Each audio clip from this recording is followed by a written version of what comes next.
Many old houses have treasures in the attic, but few have such a treasure trove as this. Jim Flanagan, you might say, is a cornerstone of Balleek potteries, responsible for the maintenance of buildings and machinery, and his father before him. All earthenware, sound and good, basins with gilded wastes, patented plate warmers, only waiting to be filled from a kettle of hot water, and old hotel and railway company ware, carrying the dust of over 100 years.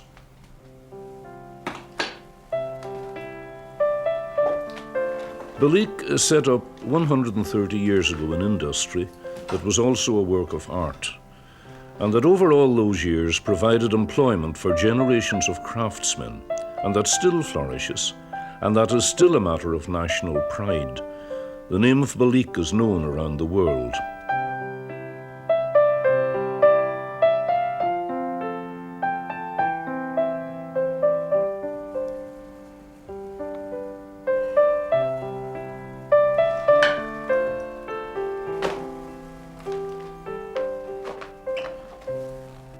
Up in the north, as myself and many another can truly testify, we are all very conscious, and were conscious, and from an early age, of the name of Balleek. If the cups you were using at table were Balleek, even the earthenware, you were pointedly reminded of that. When distinguished visitors called, the delicate Balleek china was produced and commented on, and the praise was duly and proudly accepted.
Remembering Lough Erne, the poet William Allingham wrote of the loch that winds through islands under Turraw mountain green, and Castle Caldwell's stretching woods with tranquil bays between.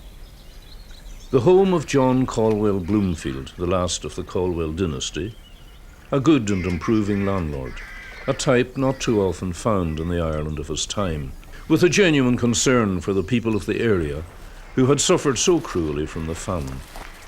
He was an amateur chemist and was fortunate to discover deposits of kaolin and feldspar on his estate, the principal ingredients of porcelain. The feldspar was quarried, ground up, and could be mixed with the china clay.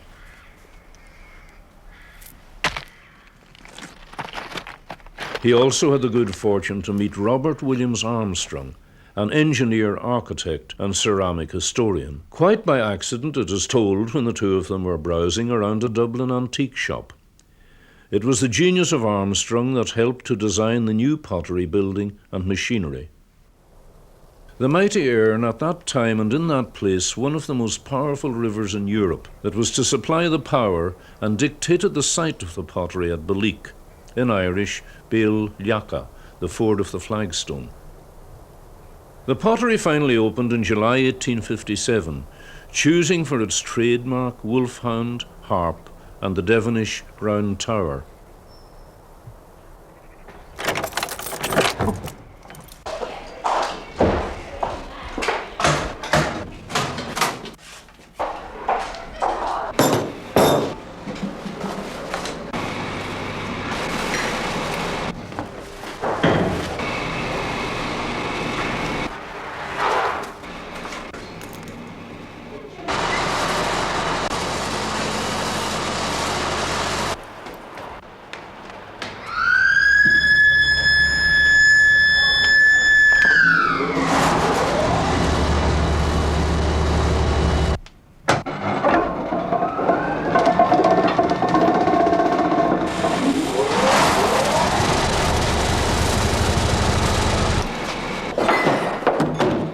In the morning, Parian ware, still hot from the kilns, is gathered.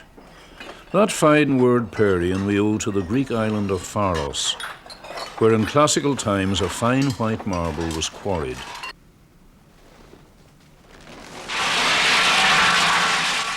Nowadays, the Balik clay body is made up of china clay from Cornwall, ground feldspar from Norway, and frit, a type of manufactured ground glass.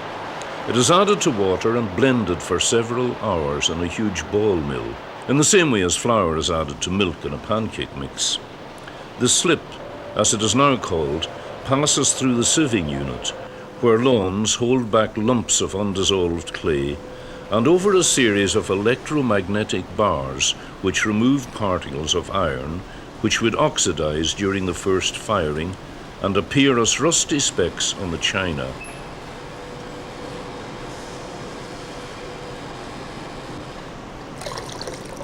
Slip has the consistency of thick cream.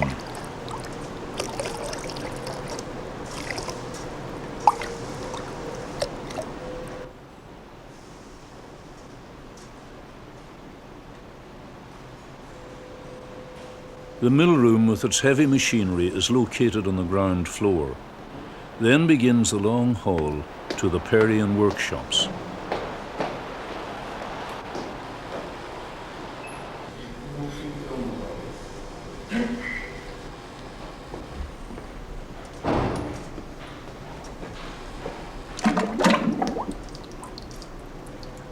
Sean Coyle's first task every morning is to cast whatever article he is currently producing from the working molds. He stirs the slip to remove air bubbles that could affect the reproduction of the design, which is embossed on the inside of the molds. The delicate translucency of Balik china is the result of the skilled judgment of the caster, determined by how long the slip is allowed to remain in the mold, building up the walls of the article before the excess is poured away to be reused. The piece has to remain in the mold curing until it is strong enough to support itself. As it sets, the clay shrinks slightly, releasing itself from the design.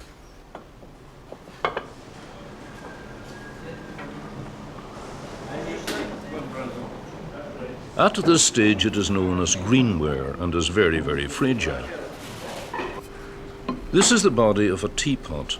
The larger the article, the longer the curing. In this instance, about 2 to 3 hours, but it can't be left over long in the mould or it would become too dry for the next stage. Liam Macaulay assembles all the parts that go to make up a teapot. Spouts and handles are cast separately. Approximately 40 pieces can be cast from a working mould before it becomes worn.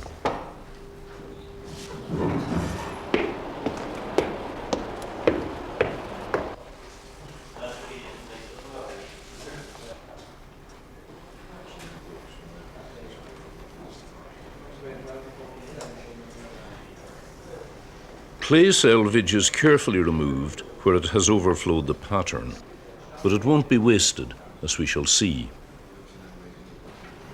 To my ignorant eye, this looks a little like tap dancing on the railings on top of the Eiffel Tower. What would happen if?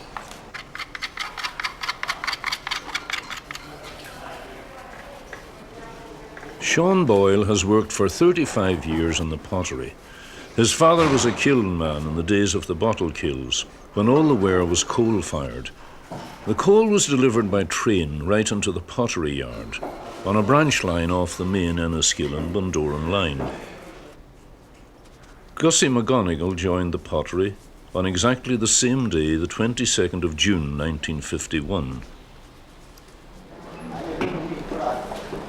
They used to have a lift in the pottery, but the vibration was so extreme it scattered the ware in all directions. Fettling is the process of piecing the parts together and making good seams and joints. In those long, dreaming summers when I was a boy in Omagh, American aunts and uncles came to revisit the scenes of their youth. What they wanted most always to bring back with them began with Balik china and Belfast linen. and went on as far as mountain heather, white or purple, or the branch of some blossoming tree recalled from boyhood or girlhood. In Crawford and Wilson's great hardware store in Omagh, there was one large window devoted entirely to the display of the produce of Balleek, and townspeople and country people and visitors from elsewhere used to stand gazing at it as if it were a wayside altar shrine. Liam Macaulay is a good representative of the strong family traditions that have always been maintained in this place. He is of the fourth generation of his family to work here. There was an ancestor present even at the building of the pottery. He was working on the pediment, when, as the story goes, he took an unscheduled trip to the ground. The lucky man, though, landed on his feet, and the great Armstrong ran to him, gave him a glass of whisky, and sent him back up the ladder.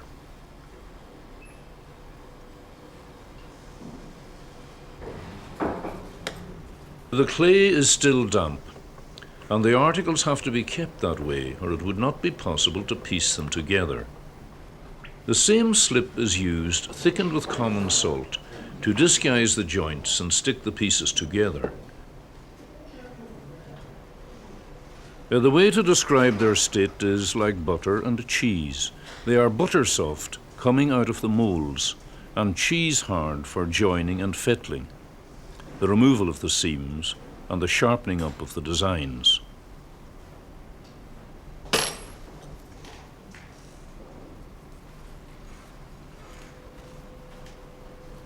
At this stage, the teapot goes to a nearby drying room to spend the night. The following morning, Liam will make its lid, but today he moves on to a batch he made yesterday.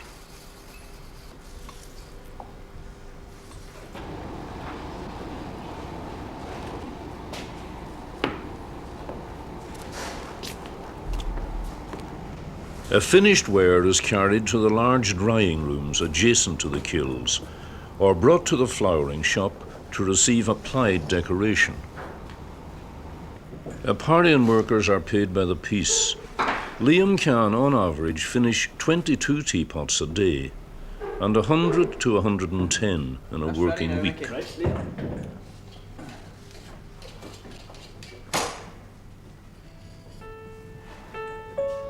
Albert Elliott works in what is known as the middle or special shop, where newly designed pieces are cast and carefully assembled for the first time. This is the range of Parian china called Springtime, about to be launched by the pottery.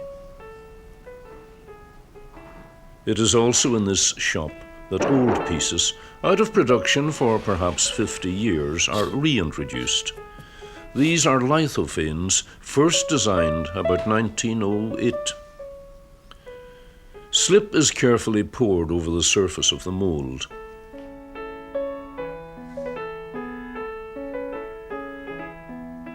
It is allowed to cure and is skillfully scraped as thin as safety will allow.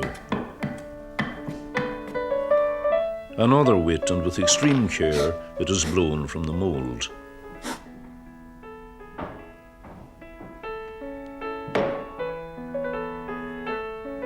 Another Macaulay, Vincent, a cousin of Liam's.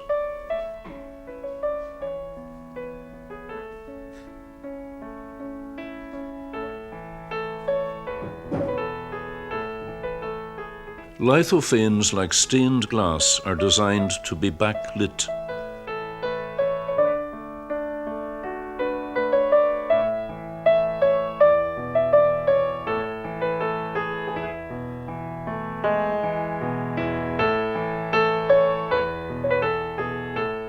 St. Patrick's Cathedral, New York, before the skyscrapers were built around it.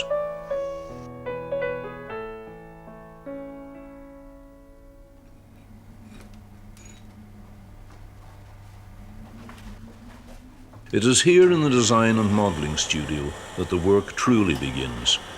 Fergus Cleary creates an entirely new piece for the Balleek collection.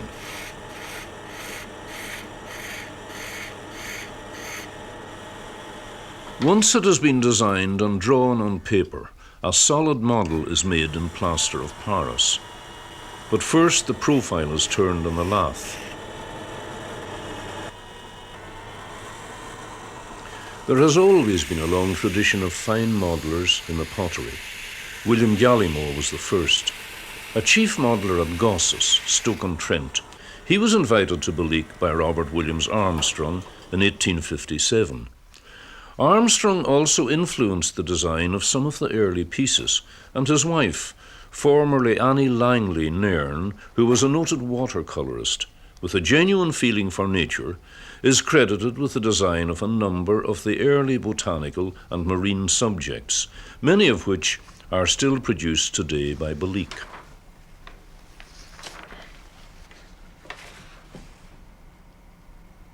The hand carving of the model is a lengthy and meticulous task. This piece will take 10 working days.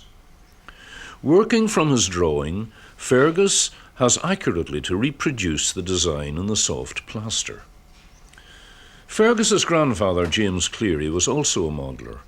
He was trained by William Gallimore after the latter lost his right arm in a shooting accident. And some of the Beleek china is named after the Cleary family.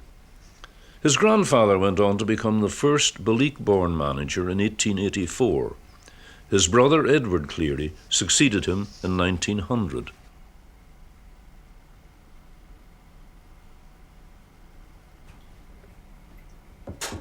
The model is liberally coated in soft soap to prepare it for the mould making and to prevent the plaster of Paris from sticking to it.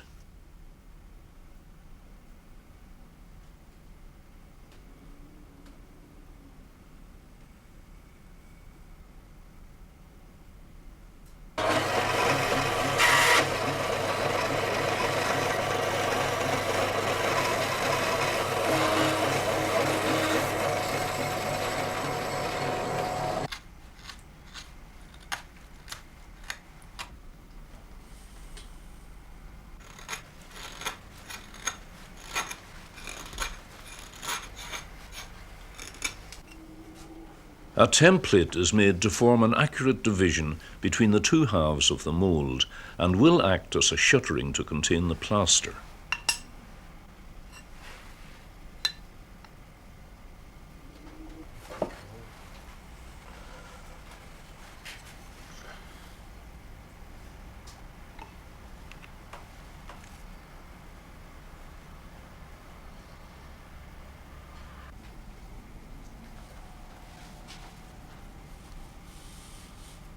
Cotling, a strange word for the piece of material which goes over the top of the mould to further contain the plaster.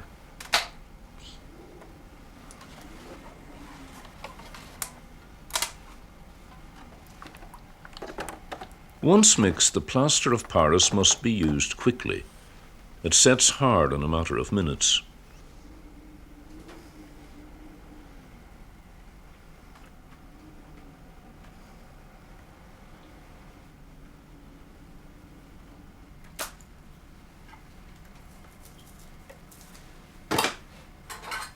When one half is completed, the same operation follows for the other half and the bottom of the mould.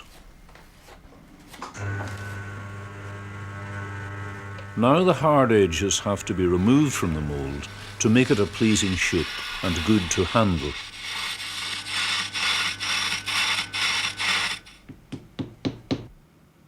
The mould is made in 3 parts, the bottom and the 2 sides, to facilitate the removal of the model.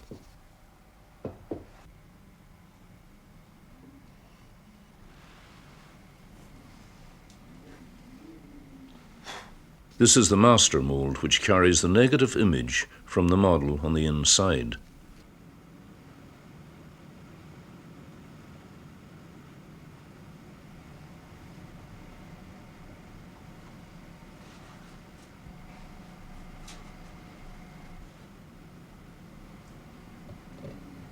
The master mould will now be passed on to the mould making shop, where the master case mould will be made, as we shall see.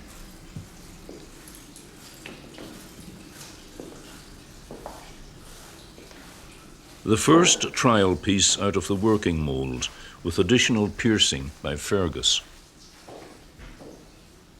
The production line, you might say, for the pottery begins here in the mould-making shop, where the working moulds for casting the final pieces are made. But to understand this sequence better, we must go back to the master mould, which has come from Fergus Cleary. From this master mould, a master case mould is made in a specially hard casting plaster.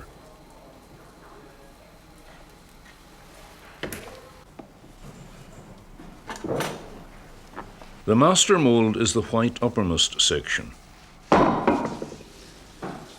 From this positive master case mould can be reproduced the many working moulds. On the left is the model, and beside it the master mould made by Fergus Cleary in 3 sections. Next, the positive master case mould. From that can be made the many working moulds used for casting the final piece.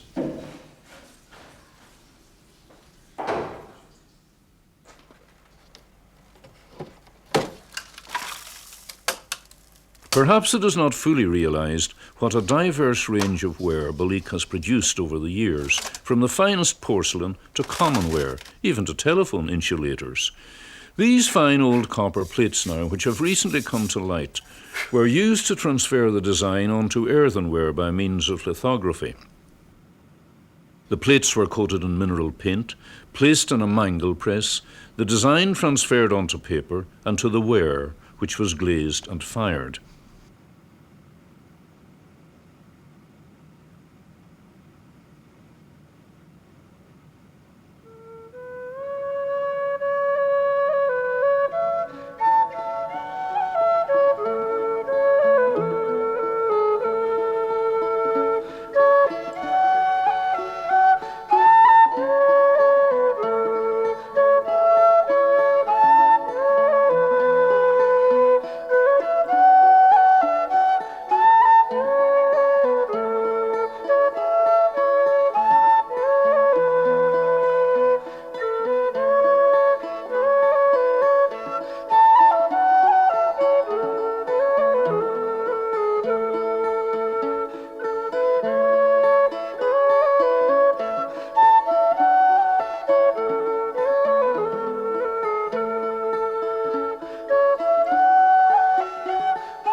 One might be excused from thinking that our story had taken an irreversible plunge into the preparation of some exotic dish for the table, though gum arabic is one of the main ingredients of chewing gum.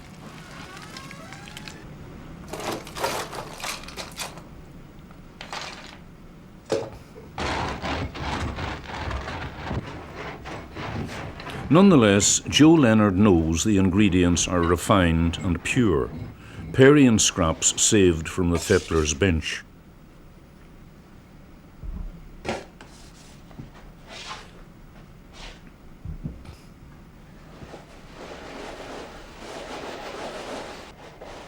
No sifted flour, this, but slip selvage, dry as dust.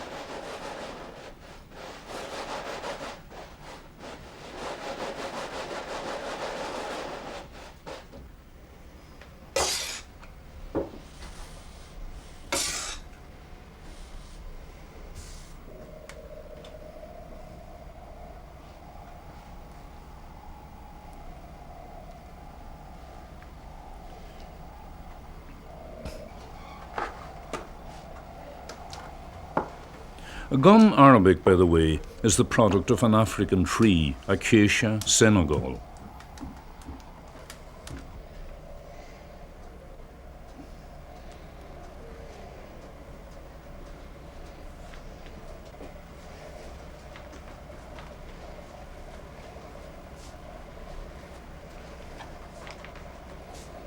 And this is highly reminiscent to me of the fancy bread department in the model bakery in Omagh long ago. The dough, like clay, will be used for the making of baskets and flowers rather than for the baking of the staff of life.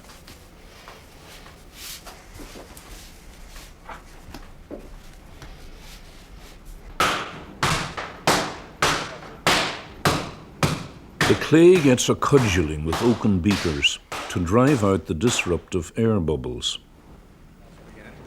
Then the dod of clay is put into a hand-operated extrusion press.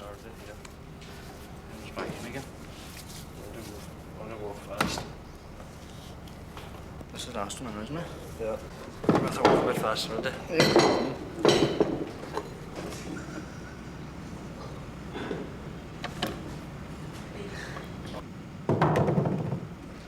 John Dugan, a basket maker and flourer, is about to make a large oval-lidded basket.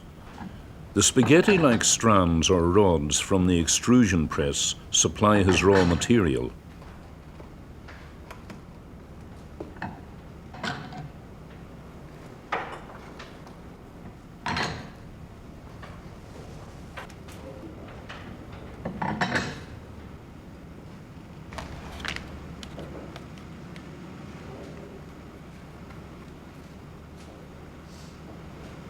The all-important gum arabic adds to the plasticity and flexibility of the clay, and without it the task would be impossible.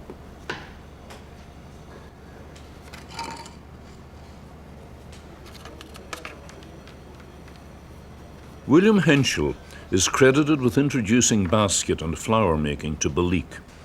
He came over from Stoke-on-Trent in 1865 and was one of the few craftsmen who did not return to England. He stayed to roam the banks of the Erne till the end of his life, and in fact his descendants still live in the locality. Little did anyone realize at that time just what an impact his baskets were to have in spreading the fame and adding to the fortune of Ballique worldwide. He was a man of flair and ingenuity. The Perrion baskets required considerable research in the perfecting of techniques and in the trial firings. All this was overseen by Robert Williams Armstrong, that general manager who was tireless in his search for the perfect Ballique clay body. It took about 6 years of experimentation after the pottery opened for Armstrong to achieve this and produce a small amount of quality Perrion. For he was quick to realize that although they were producing superior earthenware, to win international acclaim, the pottery must produce Perrion.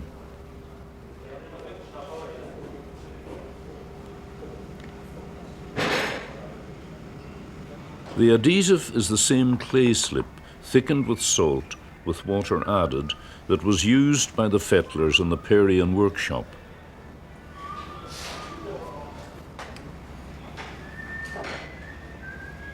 As in any long surviving business, and Ballique is after all a business, there have been times of strain and crisis, and of renewal and new directions. The 2 world wars, as one might readily expect, posed their problems, for in times of madness and destruction, it is the beautiful things in life, or if you care to put it this way, the ornamentations, that suffer first. During the Second World War, Perrion production all but ceased. No china clay, and a shortage of coal to fire the kilns at the higher temperature required for porcelain. The pottery switched to making earthenware, commonware, from what little clay they had, and were reduced still further to making handleless mugs.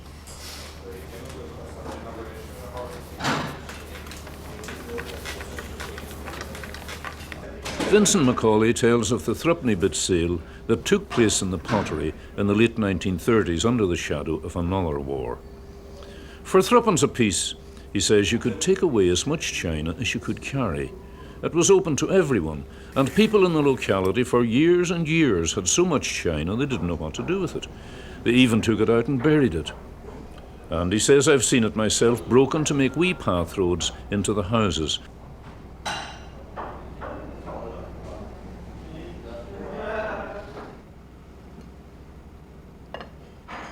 Finest olive oil to prevent the gum arabic in the clay from sticking to the fingers.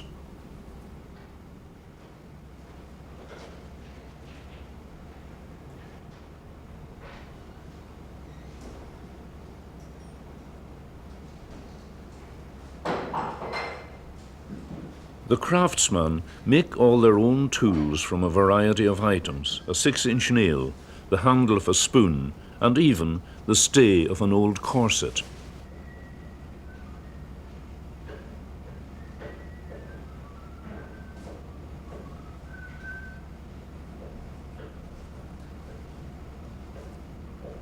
Armstrong writes in his journal that he thought that by 1869 the pottery's Parian creations had advanced to perfection.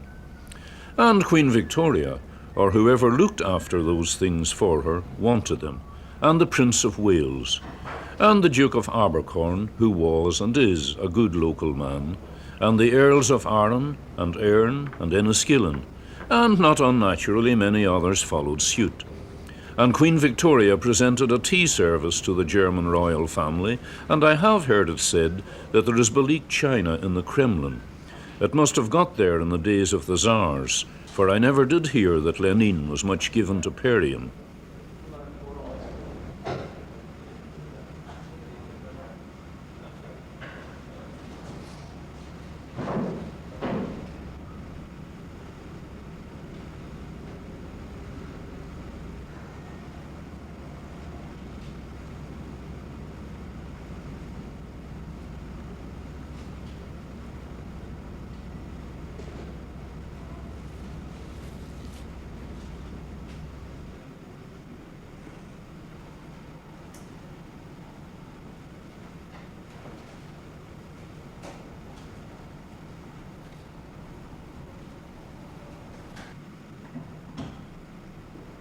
Not all the floral delights end up on baskets.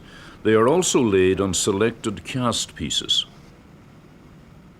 The bird's nest tree stump vase that Jerry Dolan is working on is one of the older Balik designs. There are 140 employees in the pottery, which makes it by far the biggest employer in the district. And being in a rural area, most of the craftsmen are part-time farmers.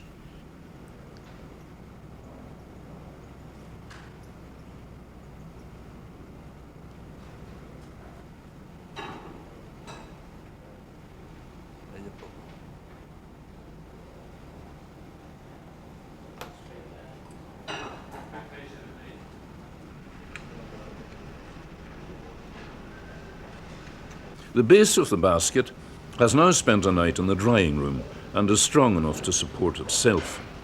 It is far less fragile than the cast Parian because of the addition of gum arabic, but must still be handled with care. There were good times, there were bad times. Balik has enjoyed the good times and endured the bad ones.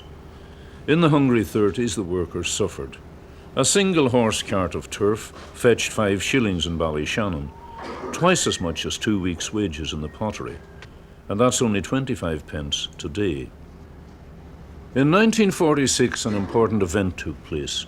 New coal-fired bottle ovens were installed that could efficiently maintain the higher temperature required for Parian. At the same time, there was a revived and insatiable demand for Parian.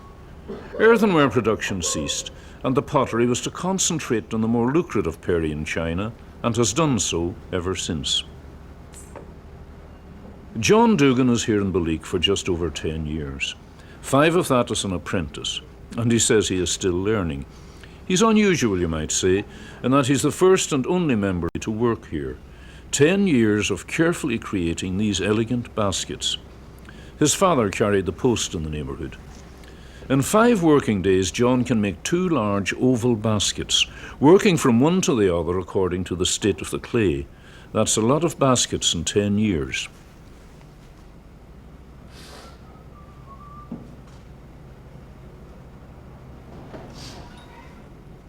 Ruffle stuff is clay that has been pressed through copper gauze and dried.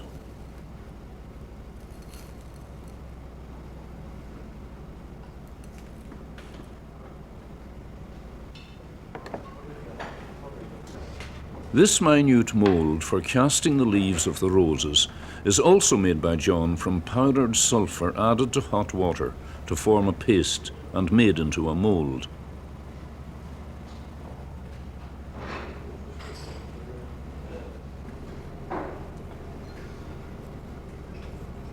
A basket of this size will have literally hundreds of individual parts.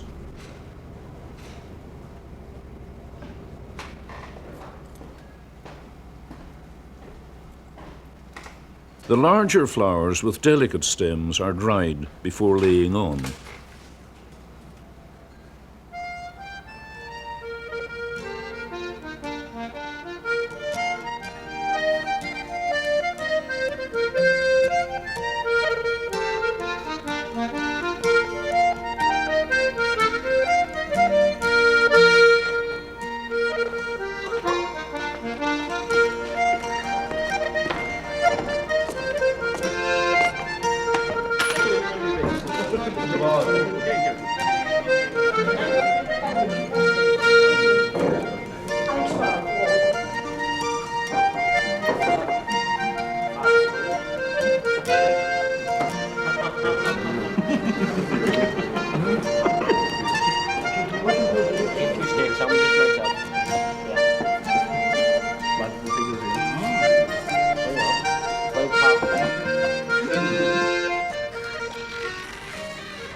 Each basket is unique, entirely handmade from start to finish.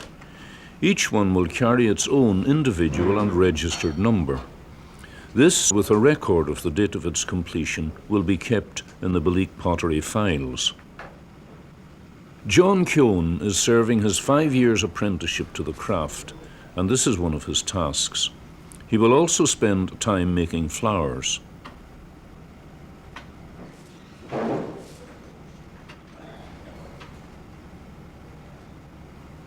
And Jim Flanagan, qualified electrician, historian, and Belik Fire Brigade chief, is fitting a new element into the electric kiln prior to firing.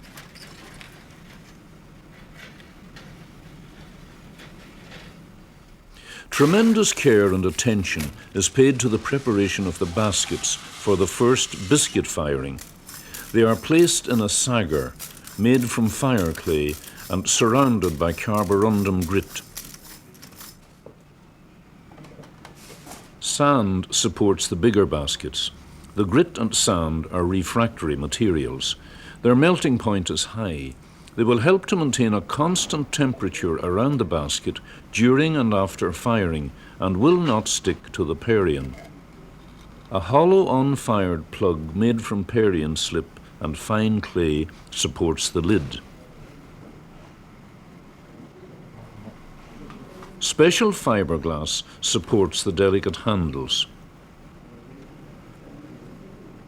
And it's vital that lid and base be fired together so that both will shrink at the same rate.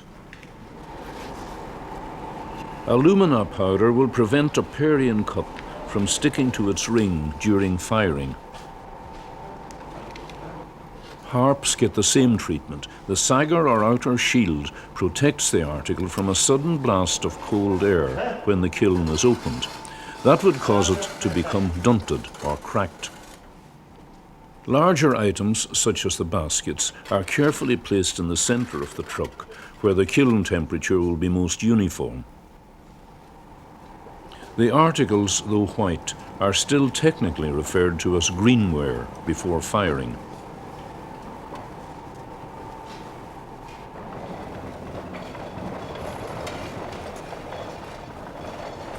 Every working day there are firings at Belik. A rigid timetable must be adhered to. At 4:25 in the afternoon, the trucks roll into the kilns. The doors close and firing begins. Within 6 hours, the temperature will have risen to 1,120 degrees centigrade and will be held for a further 6 hours throughout the night, known as the soak or slow period.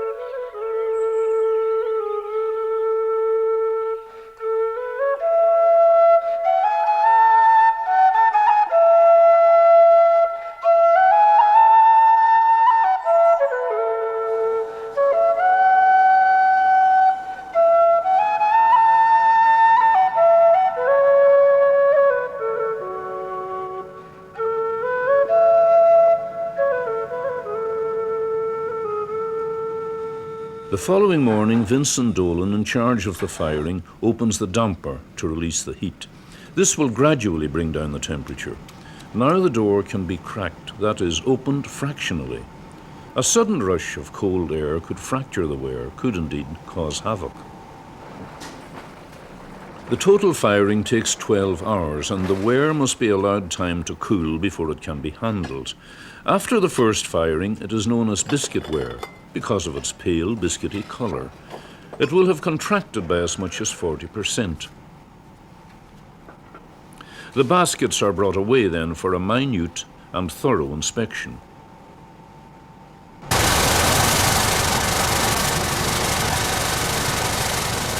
The more robust Perrien passes through the Vibro Energy Mill, where thousands of small wooden cubes jostle the ware, scouring away specks of sand and alumina and smoothing the edges.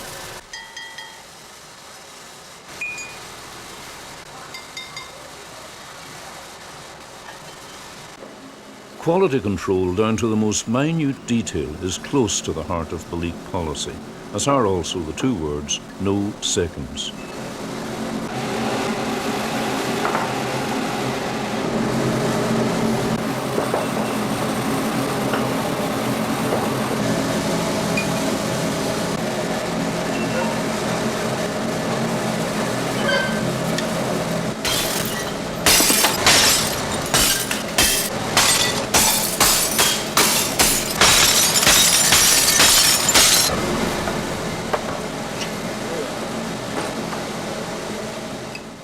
The ware is now ready to be dipped in the glaze.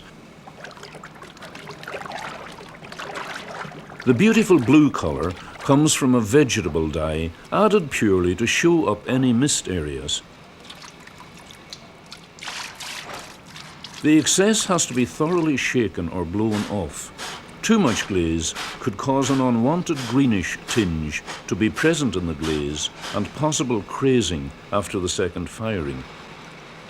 The glaze contains lead frit, a safe form of lead, china clay and ground flint. Infrared lamps dry the glaze to enable it to be handled without fingerprints marking it. The base is wiped free of glaze to prevent it from sticking to the bottom of the kiln.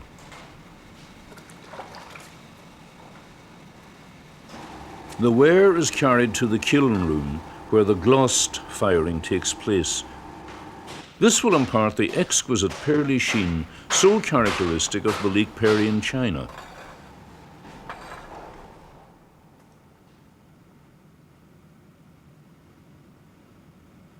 For many, a Balik basket in its delicate ivory-tinted glaze is perfection. Others prefer a subtle hint of colour. Basketware, particularly the larger baskets, are hard to find on the open market, such is the demand. In the calm oasis of the painting and decorating shop, Greta O'Loughlin plies her brush.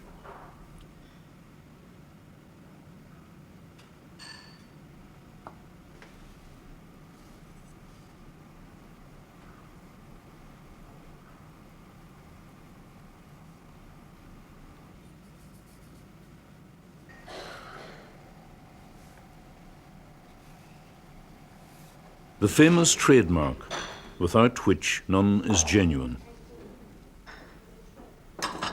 Only Parian that has been painted gets a third or enamel firing at the much lower temperature of 700 degrees centigrade for 7 hours.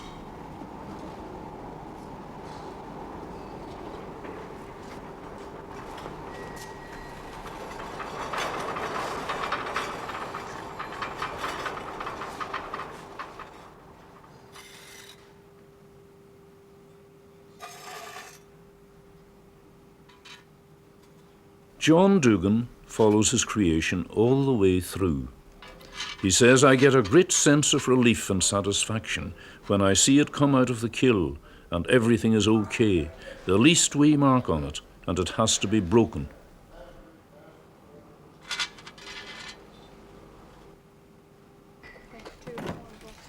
Busy female hands pack the delicate china, ready for yet another journey, though not this time within the confines of the pottery, but much, much further afield, departing like the kinfolk of those visiting aunts and uncles to distant shores.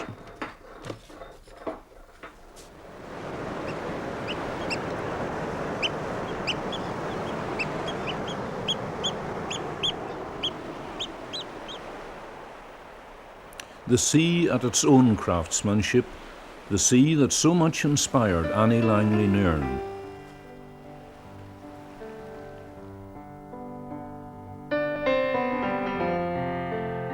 And craftsmen here at Beleek have taken inspiration and colours from the beauty of the Erne, from the woods on its shore, and the flowers of the field and the birds of the air, and from the changing colour of the sea breaking on Tullen strand, level and long and white with waves, where gull and curlew stand.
Personally, I'm very proud of the pottery. I've worked there now most of my life. We have an association in our family with the pottery since 1868. When I go away throughout Ireland or to foreign fields and asked where I'm from, and I say I'm from a little village called Beleek, oh yes, you'll be told that's where the pottery is made. It makes you feel very proud that our little village is so widely known and famed, and this is all due to Beleek pottery.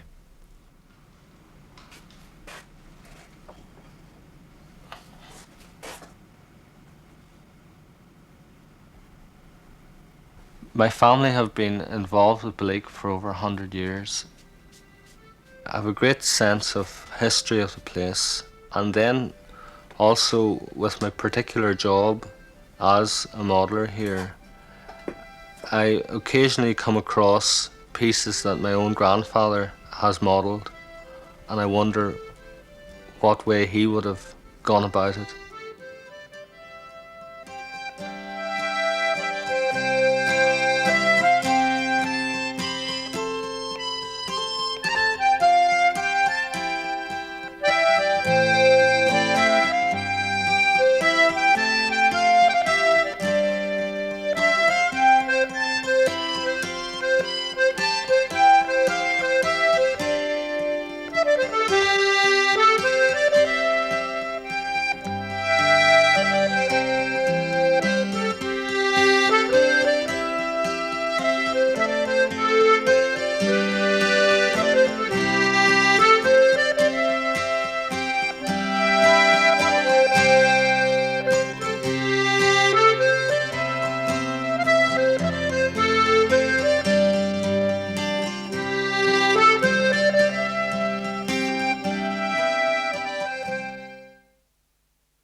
Georgian Dublin, teeming with memories of fine craftsmen in wood, metal, glass, iron, plaster, marble, gold and silver. We trace the old Dublin silversmiths from Michael's Hill, Skinner's Row and Castle Street, working in the shadows of Christchurch Cathedral, down to the silversmiths in Capel Street. The fine arts and skills of the old silversmiths, LaBosse and Power and Sawyer and West, are still very much alive in Dublin today. 5 Dublin men formed themselves into a family of silversmiths to earn their living doing their own thing. And just wait and see what that thing is.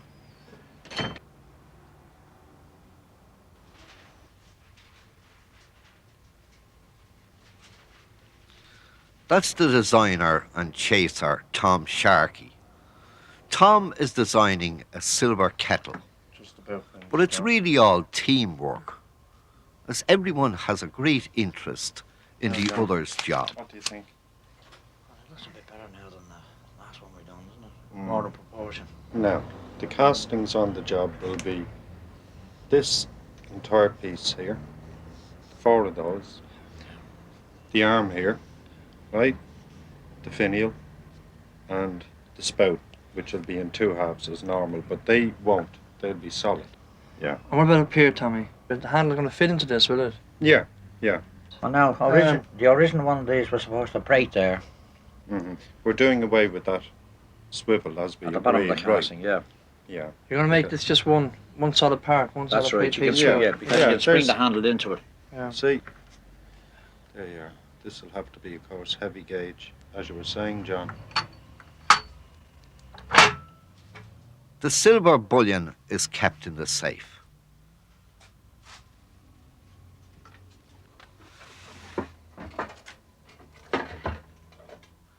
Now this silver disc is going to go right to the top of the charts, because that's the name of this company, the Royal Charter Silver. It's the dairy-made kettle. What's the new one, Jack? Yes. And you want me to give you some sizes? Size for the body, for the top and for the lid. Yeah. Jackie Cook's the spinner. So, Now you've heard of the spinners in song. Well, Jackie's the spinner in silver. It's a highly skilled job to get that silver disc spun into the shape of a 11. kettle. By 13 gauge. and then the top will be 7 1/4 by 12 gauge, and the lid is 3 1/2. 12 gauge. That's fine. Well, we have some circles here, Jack. We might be able to. Jack, this circle here is a little over 11 inches. That's exactly what I want. 13 gauge. And 7 that- inch. yes, that's- That'll do for that, will it? That'll do perfect, yes. But will you go ahead and make up the chucks for this now? I think do it in hardwood initially. Yeah. Then we'll take it in polypanko when we've got the proven size Yes, of that. yes. Jackie has to first make the wooden chuck. Now this is a special type of wood. It's called lignum vitae. It's the same type of wood that the saddler has in his mallet. When the wood is chosen, it is mounted on the lathe, and it is turned down to the exact size that will suit the design of the kettle.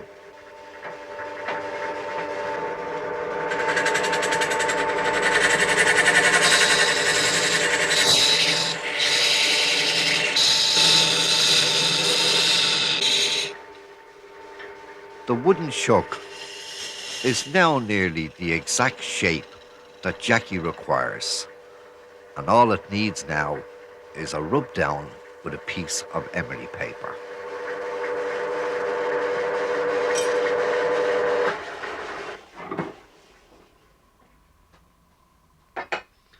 The silver disc is mounted on the lathe in front of the chuck and centered.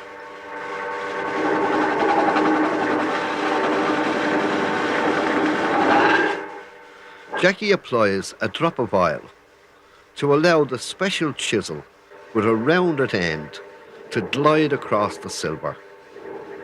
All that's required now is the skill of Jackie Cook.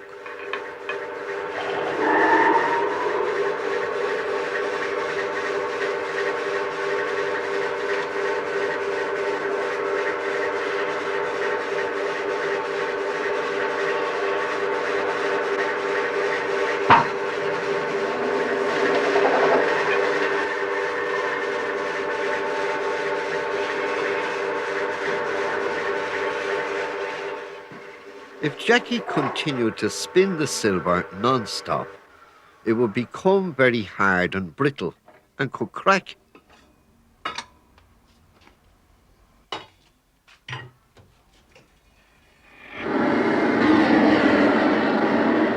He heats it until it's red hot.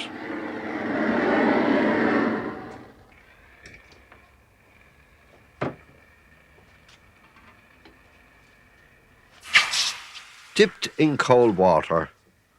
This is called the annealing process. The silver is now soft again and can be put back on the lathe with a change of a chuck to continue the job. That reminds me of the missing silver slab. In the year 1829, Mr. West at Capel Street lost a silver slab between his premises and Chapel Lizard. Searches and rewards were in vain. The silver slab couldn't be found. 16 years later, a fellow walked into Chapman's, the silversmiths at Essex Quay, threw the silver slab up on the counter and said, "How much will you give us for that?" Mr. Chapman took one glance at it. "Hold on," says he, "till I get me glasses." Hopped out the back door and got the police. "Oh, holy, holy," says your man, "I'm innocent. I bought it off a shoemaker for half a crown." "Oh, Janie Max," says the shoemaker, "I'm innocent too. I found it at Island Bridge in the gutter. I didn't know its value, and I took it down to me shoemaker's shop in Leixlip, and for the last 16 years, I've been using it as a lapstone." All the same now, weren't the people of Leixlip very fortunate to be having their old boots and shoes mended on a silver slab? Got the right size, Size, all yeah, right. yeah. But, No, I left that a it's little not really exactly the shape. Yeah, I think it needs to go in a little bit there. You yeah. see, it's too flat Yeah. coming down there. Just in a little bit, Jack, near the top. Yes, yeah. Maybe when we get the other parts of it done, you know. Yes. Now that Jackie has finished turning the body of the kettle, it comes to John Carroll, the silversmith. Slightly larger at the top on account of where you'll be trimming it off there. That's grand, Jackie. Just a little bit low there. I'll have to make it a bit higher.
Very precise work here with the planishing hammer. John is adjusting and shaping the base ring so that it'll fit into the kettle stand. This is a coating of flux which helps to braze together the silver and the silver solder.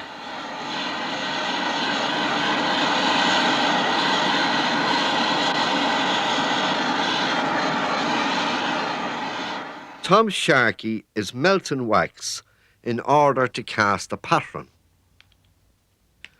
First he must make a rough shape in wire.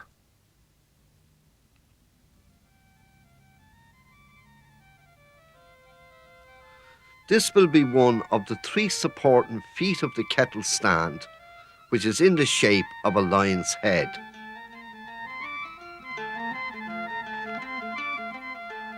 The wire is coated with layer upon layer of wax, a mixture of beeswax resin and Venice turpentine.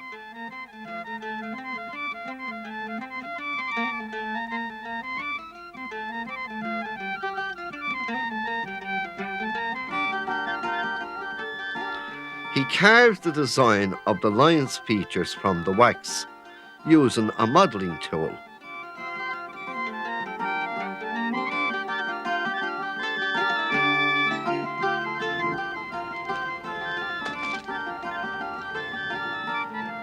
Plasticine is prepared to bed the wax model of the lion up to the halfway mark.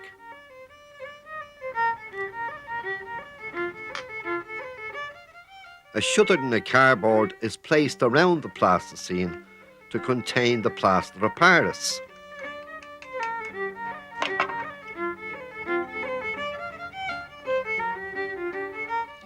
As the mixture sets so fast, Tom must press on.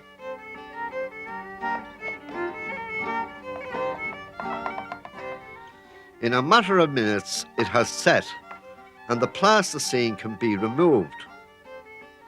The surface of the first half of the mould is coated with oil to ensure that the new plaster will not stick.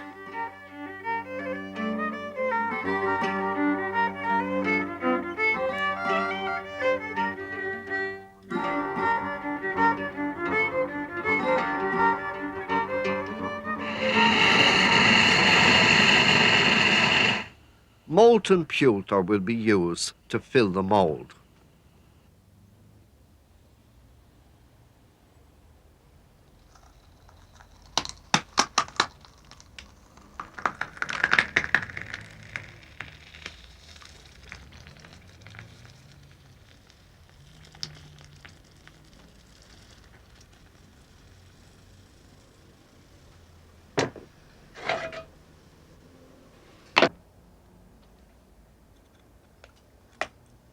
The pattern is now cast. It's a bit like opening a Christmas box. You know, like the element of surprise. What's inside? Will it be exactly as the designer wants it? Or how much more foiling and chasing and shaping out has to be done? You must remember, this all started from a lump of wire. Tom's experienced eyes check over the pattern in detail. He quickly spots the places that need another little bit of filing and another little bit of chasing, as the chaser is tapped out by the silversmith's hammer.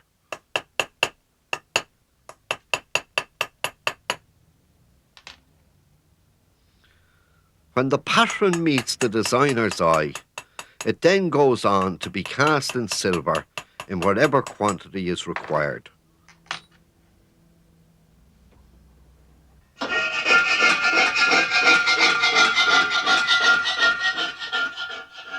John Carroll, the silversmith, is piercing the design around the top of the kettle.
Now the design is ready to be snarled up.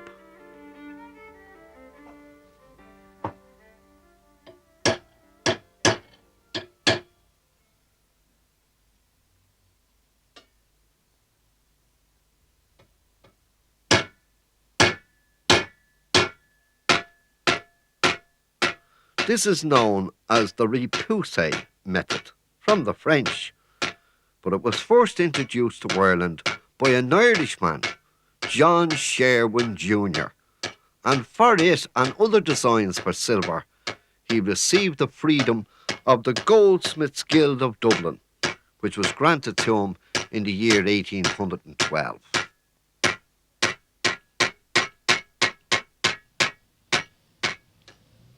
The kettle is filled with a mixture of tallow, plaster of Paris, and archangel pitch.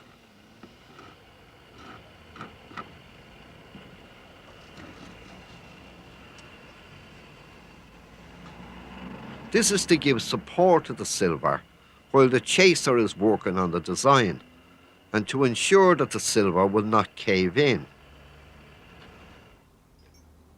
Sean Carroll is the chaser. He's also the managing director of the company. His father, John, is the silversmith. So the Carrolls have been silversmiths in Dublin for generations.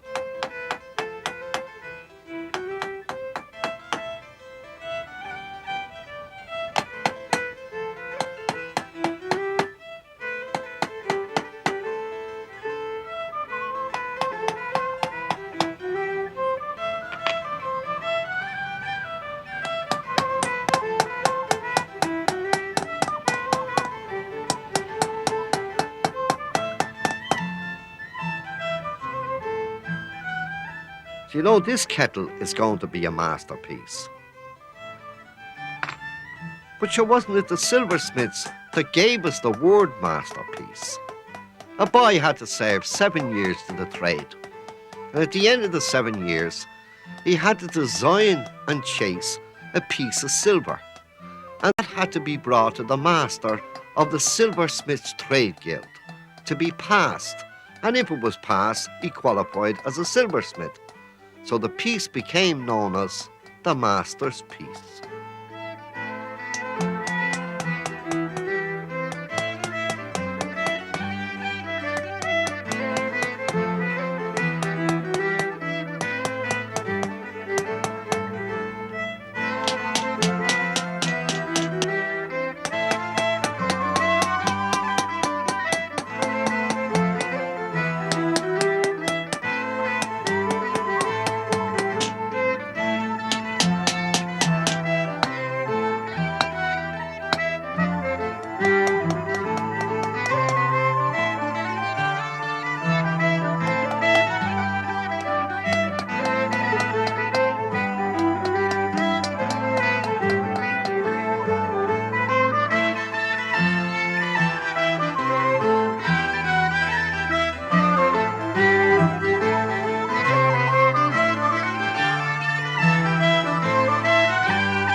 The kettle sure is on the boil now, but instead of tea water, it's the pitch mixture, which goes into a container to be used again.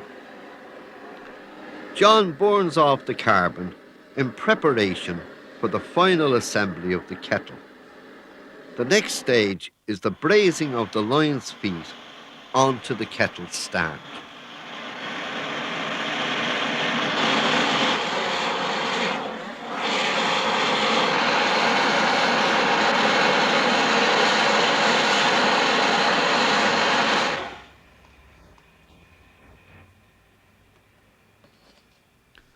The spout, which was cast in 2 halves, is skillfully soldered together.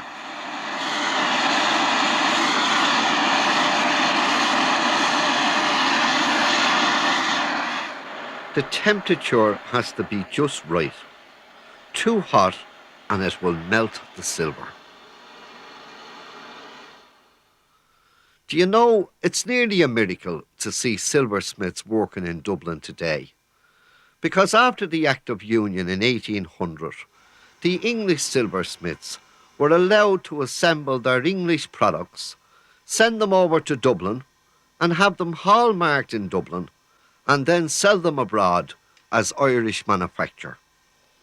Now, why would they want to do that? For no other reason that Irish silver and Irish silversmiths were held in the highest esteem in every corner of the globe. The handle is made of man-made fibre, similar to ebony. They say that ebony can't be got. But sure, me mother had a black ebony china cabinet for years and years.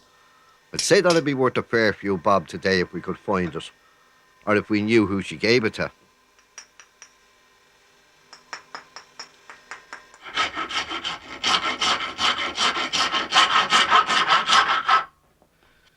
The kettle is nearly ready to receive its maker's mark and make its journey to Dublin Castle, to the assayer's office, to receive the company mark, the finest mark, and the year of manufacture mark, and be returned then to the silversmith for polishing and final stages. RCSL, Royal Charter Silver Limited. Tommy Mills, the polisher. Tommy is a highly skilled man. He's lectured in the United States of America on silver polishing. There's more to polishing silver than meets the eye. The first thing he has to do is apply a cold water cement. Stopping off, he calls it. This is left overnight to harden so as to protect the fine chasing during polishing. It's a very complicated business. Look, Tommy, tell them yourself. Walrus hide and pumice powder, stay palm mops and carb rags, stitch calico mops and luster, G mops and high fin, swansdown mops, rouge and paraffin oil. And that's in sequence.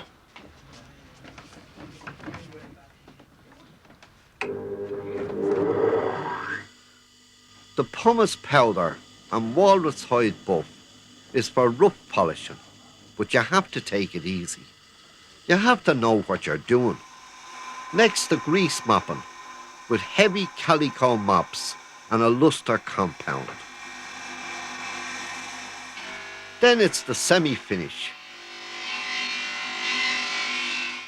And the water of Ayr Stone is the right man for around the hinges. Very hot water with a mixture of Mersal makes quick work of the cold water cement.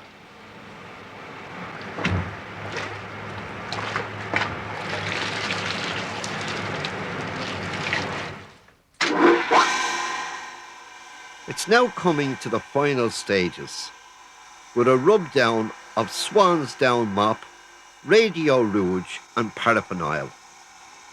Despite all that polishing, Tommy isn't satisfied until he gives it a personal rub down with the Owl homemade duster.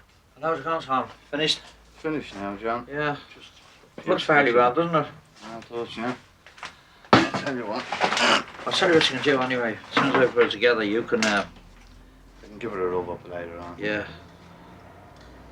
That's fairly, looks fairly well anyway. There you are now. A masterpiece. Didn't I tell you?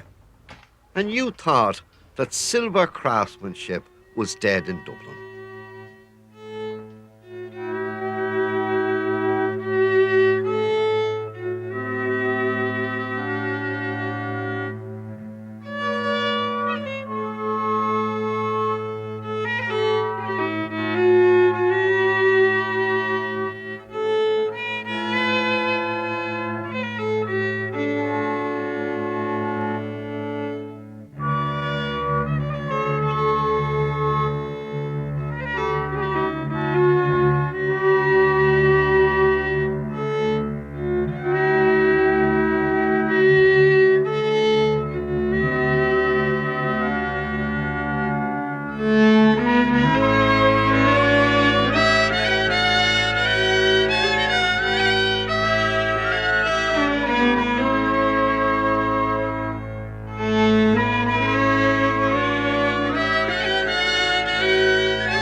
Harrigee, pull hard, lads.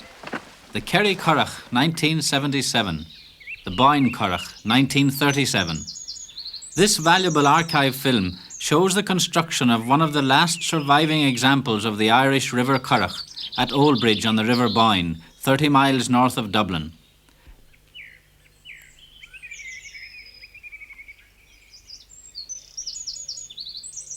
Its framework is of hazel rods, and it has a gunwale of woven sally twigs.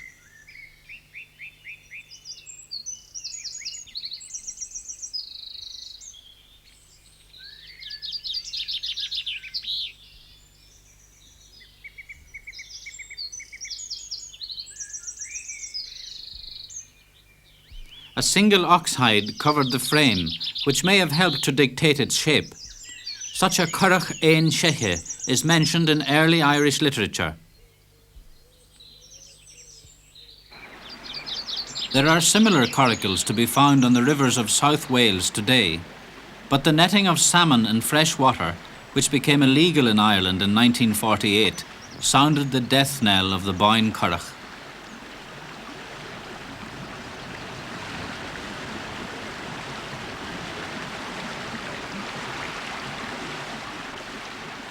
The shallow draft and manoeuvrability of this curragh enabled it to get right in under the weir and avoid the undertow.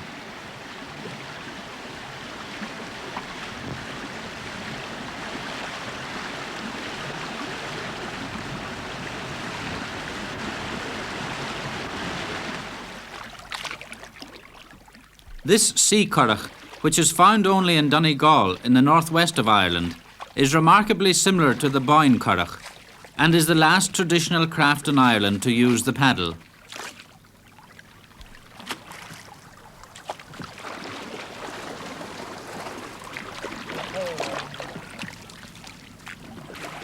James McGonigal brought this curragh with him from Oe Island when he settled at Kincasla on the mainland 3 years ago.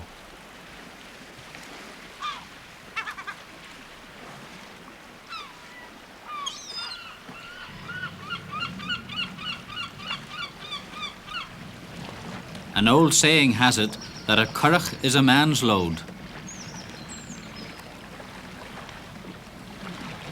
This short curragh is unlikely to survive much longer.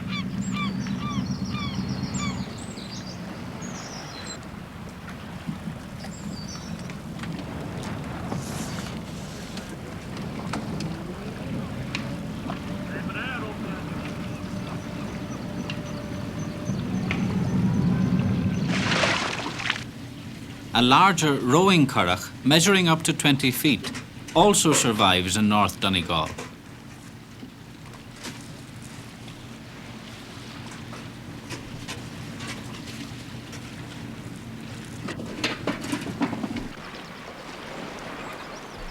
James McGonigal kneels on a pad of heather or his coat to paddle.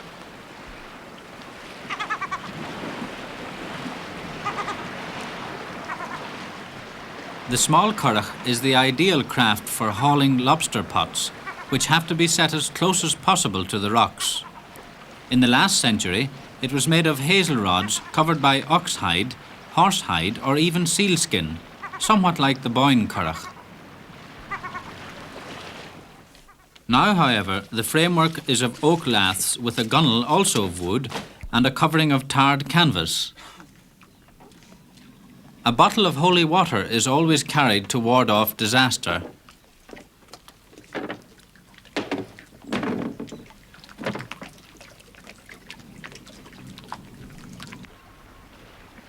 Here in Blacksod Bay, County Mayo, and further south off the coast of North Galway, the curragh has some distinctive features. This example is from Cleggan, County Galway. The prow and stern are not nearly so steep as in the Arran curragh. It is shallower, and its profile is less extreme. Planks set close together replace the laths used elsewhere. Though still canvas covered, the locals claim this gives it more protection from the rocks. In North Mayo, the oar pivots between two thole pins.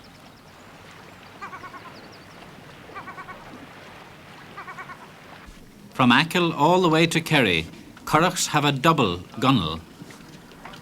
Wood is scarce here on the Aran Islands, and any suitably shaped branch washed ashore is put to use. The block on the floor of the bow supported a mast carrying a small lug sail, which is now scarcely ever used. A sail was also used on the curraghs of the Dingle Peninsula, County Kerry. The plank stern of Aran and Clare contrasts sharply with the Kerry design.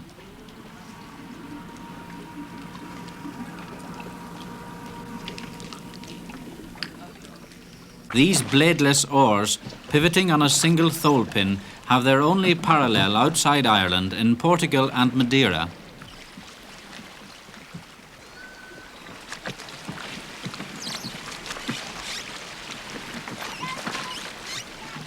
The Kerry curragh, locally called Naomh Óg, is considered the most elegant and best finished of all, with its gently curving bow and stern.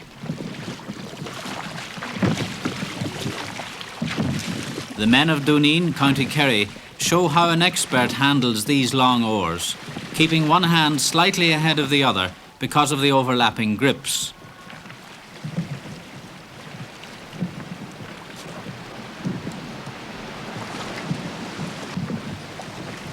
From the Cuas, beneath the shoulder of Mount Brandon, St. Brendan is reputed to have sailed the Atlantic in a hide-covered curragh in the 6th century.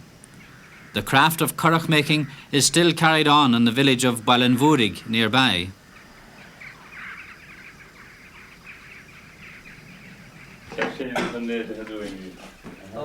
One of the older men from whom Eddie Hutchinson learnt his craft boasted that practically every piece of wood in a Naomh Óg is either curved or aslant. Strange to say, the Naomh Óg was introduced to the Dingle Peninsula from County Clare only at the middle of the last century and never reached South Kerry.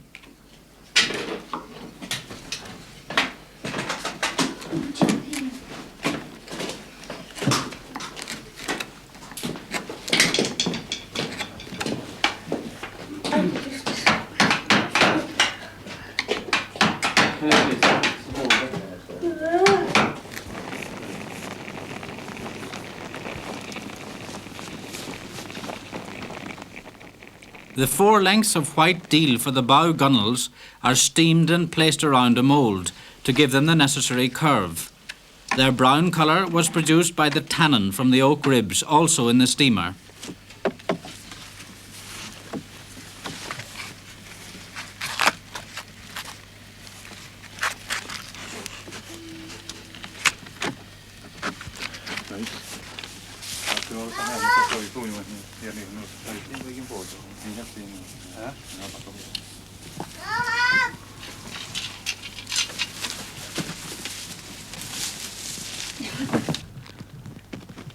The bow ribs, which need to be sharply bent, are tied around a number of metal moulds.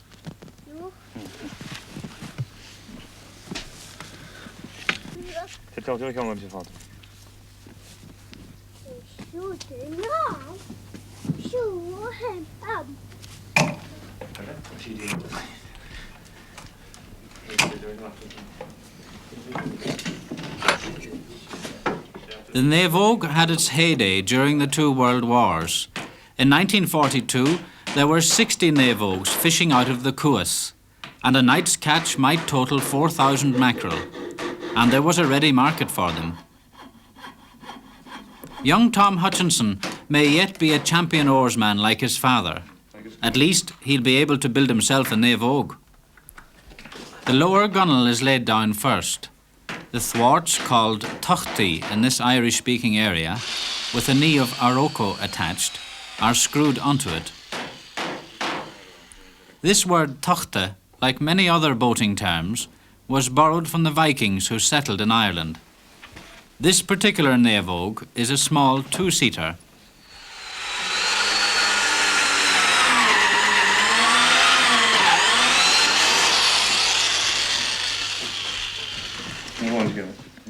The stanchions are positioned at regular intervals and hold the upper and lower gunwales together.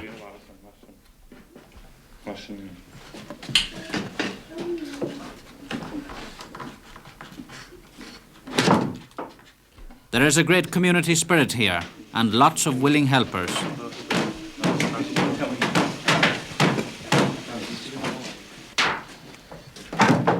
Ní neart go cur le chéile.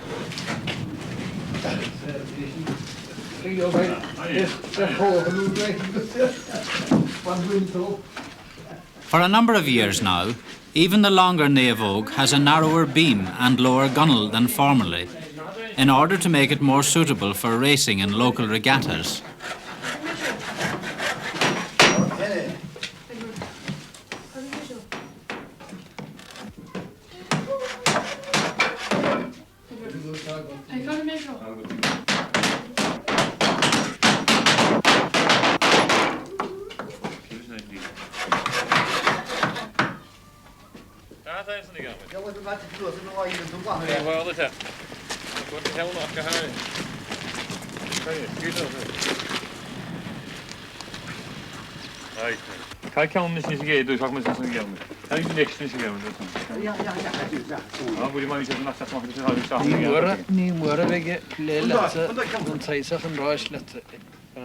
Jack Shea from next door is here to help in putting the Fonzie into position. Oh my God, letter. Tell him not your thing, the Gesish office, Stachley County. A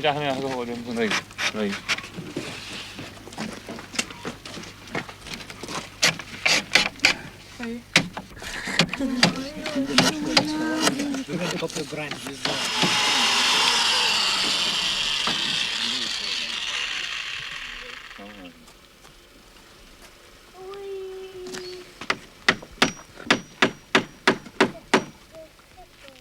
In the absence of a keel, the double gunwale keeps the whole structure in shape. This may explain the inverted construction which is peculiar to Irish curraghs. The Kerry Naavogue is distinguished mainly by the way in which the laths shear upwards and converge at the stern.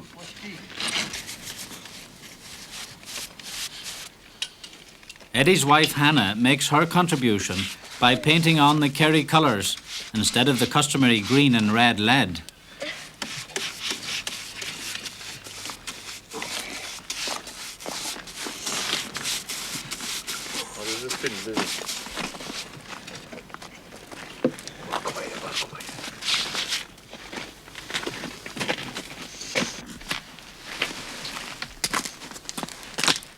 The canvas is loosely tacked in position to get the shape right.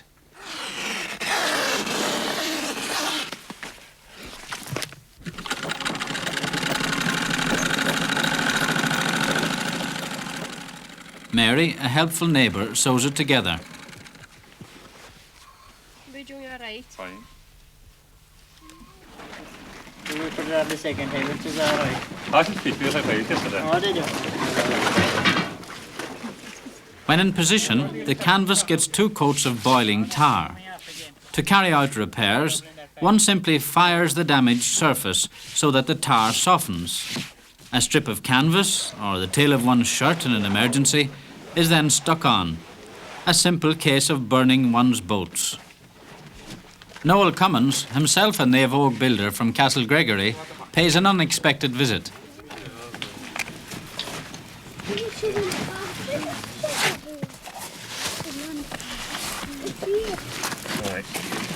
This is what Mighty tell her car is the pound of butter fold.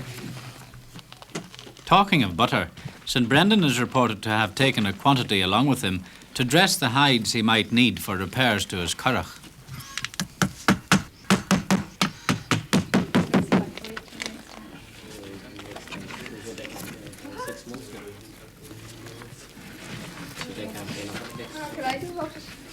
I didn't cook the tea.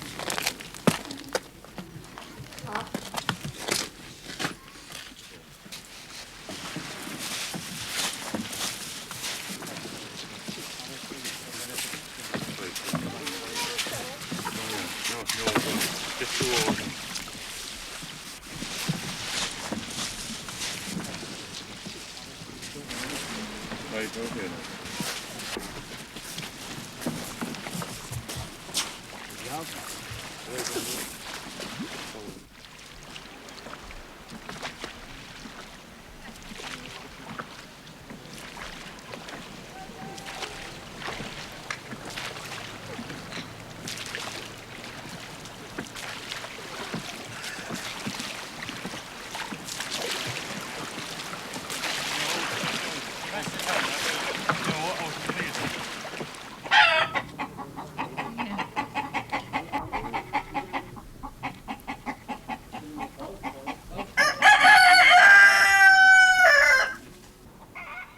The Aran Islands, like the whole west coast of Ireland, have supported a dense population for the past 200 years, though the barren rock had little to offer these people. Here in Inishmaan, all roads lead to the sea.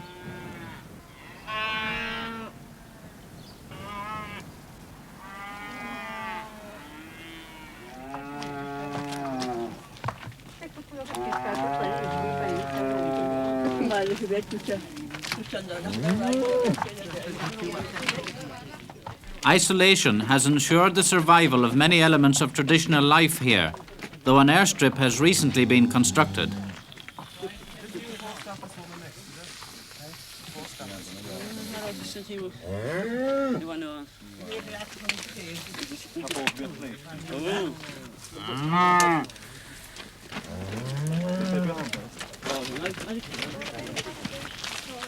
The benefits of modern civilization are being introduced slowly.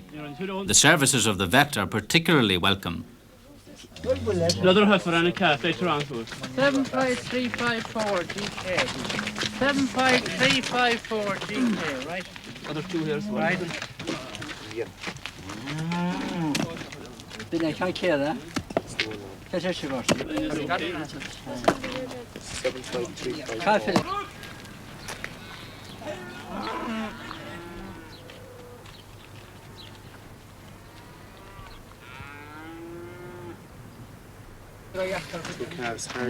No.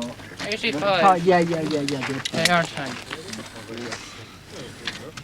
41675.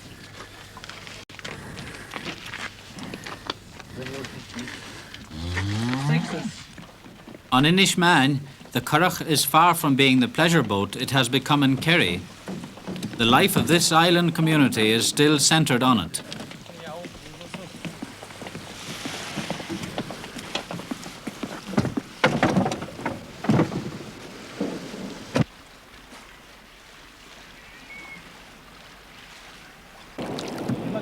Its capacity to withstand heavy seas and the ease with which it can be handled on the undeveloped landing places make it ideal for inshore fishing.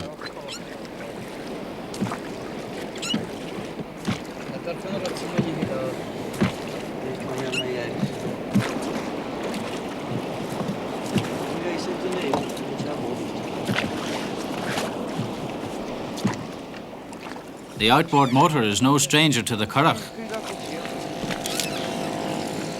The long rising bow and the round keelless bottom of the Curragh have their only parallel outside Ireland in the Scandinavian prom. This may be a pure coincidence, but one should always remember the many Irish seafaring terms borrowed from the Vikings, including in all probability the very word bod, meaning boat.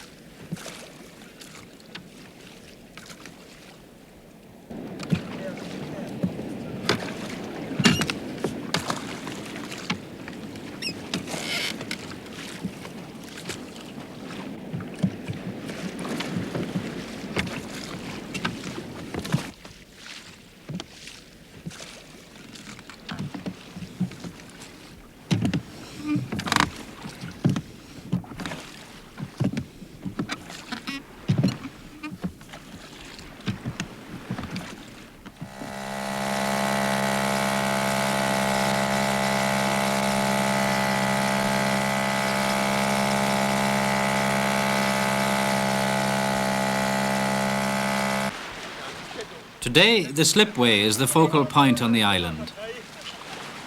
Two men can comfortably carry a curragh. These curraghs are stored upside down, resting on piles of stones in a curragh pen, well out of the reach of the sea. Here comes the postman to collect and dispatch the island's mail.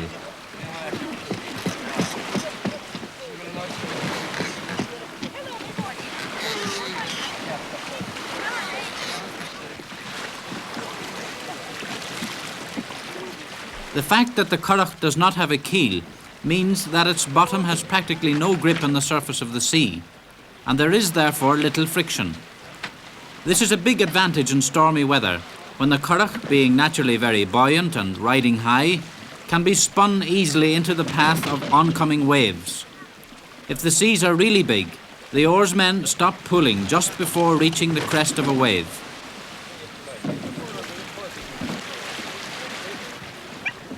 Last night's catch of salmon is on its way to the market. Most of the currachs are made on the island of Inisheer and have a life of about 8 years or more if well maintained.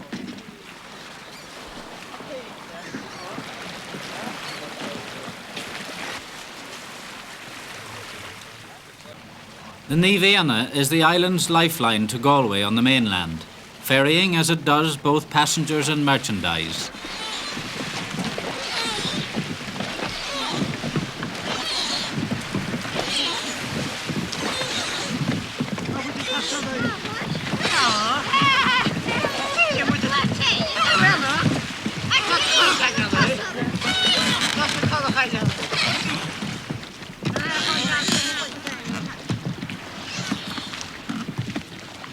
The lobsters in this box have to be kept immersed in salt water to ensure that they are still alive when they get a hot reception in Paris or London.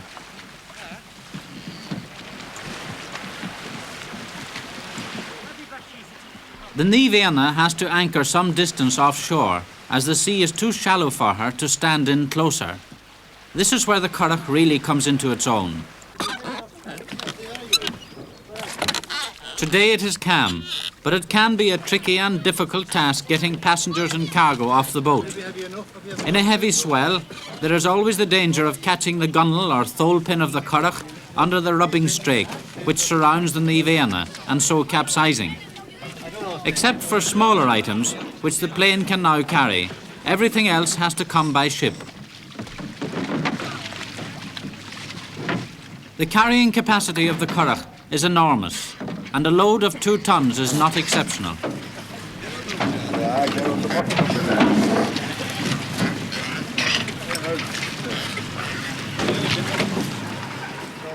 On some of the islands off the Donegal coast, it was normal practice to place a beast on its back with its legs tied in a currach. The currach was then carried into the water.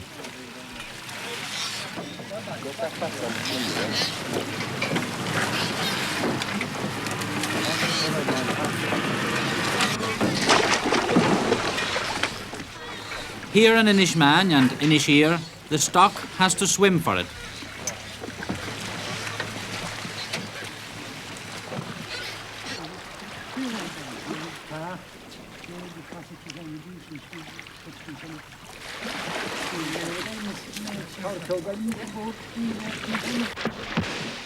Bottled gas has made a big difference to the comforts of island life. Only a small amount of turf is now shipped from the mainland, though coal is still burnt. Whatever the exact history of the currach, it seems that currach navigation, as practiced in the days of the original Nivéana, who established his monastery in Arran in the 6th century, suffered an eclipse, possibly during the turmoil of the Viking invasions. There are indications that the currach continued in use in the medieval period. O'Sullivan Bear had hide-covered currachs measuring 26 feet, constructed to cross the Shannon during his famous retreat in 1602. The increasing dependence on the sea of the congested population of the west coast is likely to have provided the impetus for the development undergone by the currach in the last century. In 1853, the Arran currach was described as being only 8 feet long, at the very time it was being introduced into Kerry from Clare in the aftermath of the Great Famine. It has served its purpose well.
weavers, tailors and cats.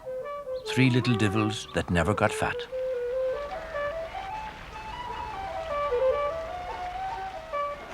This is Donegal, on the northwest coast of Ireland. Rugged, remote, beautiful. These mountains by the sea were the final stronghold of the Earls of Tyrconnell and Tyrone. Long ago, these hills rang with the shouts of warriors, the tramp of armoured feet. The Earls are gone now, the battles are over, but every rock and every tree and every face carries the legacy of the Earls, a proud and independent people. The old traditions still live on.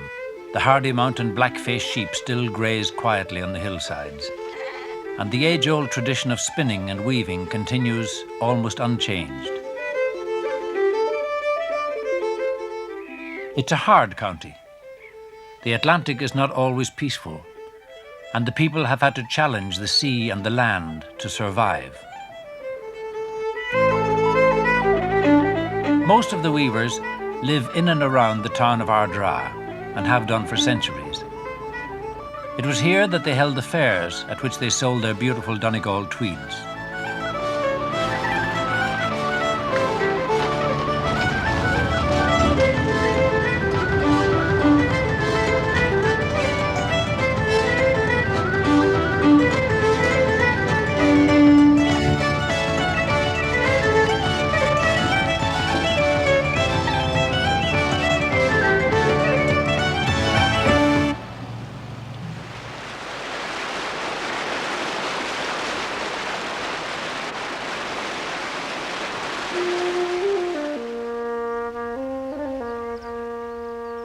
Our best painters have come here to capture these colours, these contrasts.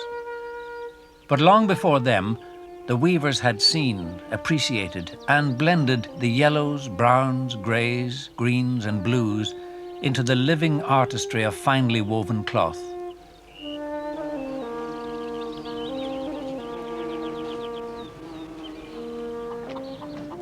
Men like the 3 McNeilis brothers who live here at Sandfield. Connell and Jimmy do the weaving, and John looks after the house and the garden. None of them has ever married. John enjoys his life. It's hard work, but it's a way of living that many a city dweller would envy. He has clean air, beautiful countryside, an affinity with nature, and all living things.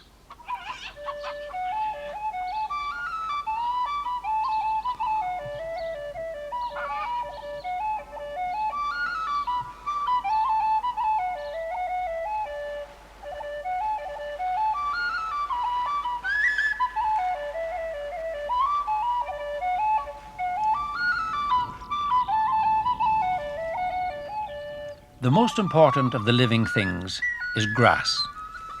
Healthy grass means hay for the cows, and cows mean milk and butter, meat and leather, and money in the bank.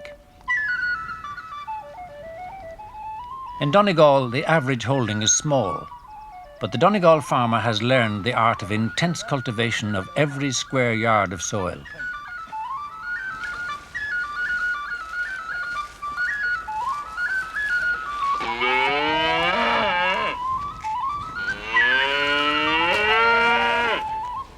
Every little corner of arable land must pay its way by growing a crop, or feeding a calf, or raising a clutch of chickens.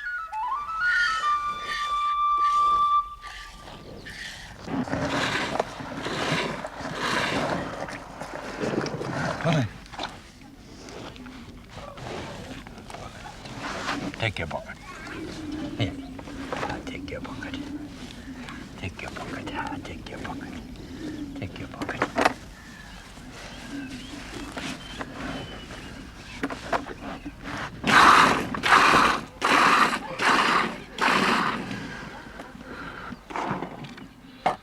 John is an expert in the art of milking a cow.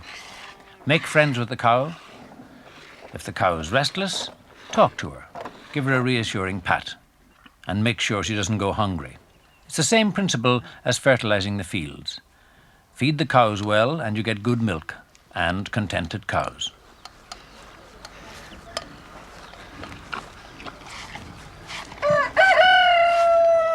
This proud gentleman has a harem of his own at McNeilis's. And they too must be fed, and fed well, if the McNeilis's are to have a constant supply of eggs for hearty breakfasts and currant cakes.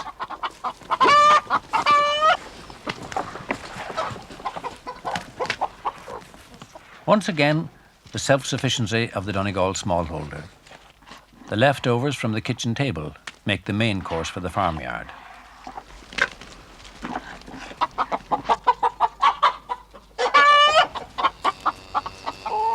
Oh, you monkey, you Polly, you wouldn't take your drink. No, you wouldn't take your drink, you wouldn't. No. Polly wouldn't take no drink.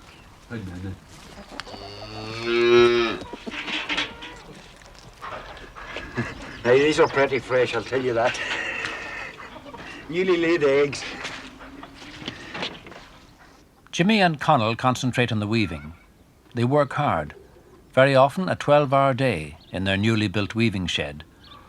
All of their work is contracted to McGee's Tweed factory in Donegal town. Many people believe if it were not for McGee's, the old tradition of weaving might easily die out in this part of Donegal. The brothers will shortly move into their new house. They're happy about that. While thatched houses have a lovely tourist charm, they do lack many of the facilities tourists take for granted.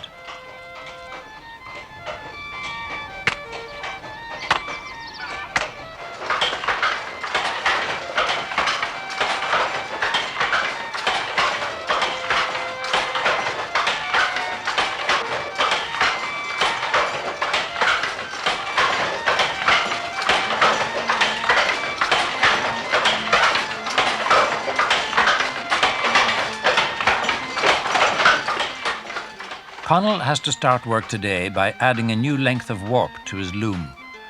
Warp are the threads that run down the length of the cloth. Threading a loom is a lengthy and tedious business. An average piece of warp has 1,000 separate threads. Finer cloth demands up to 1,600.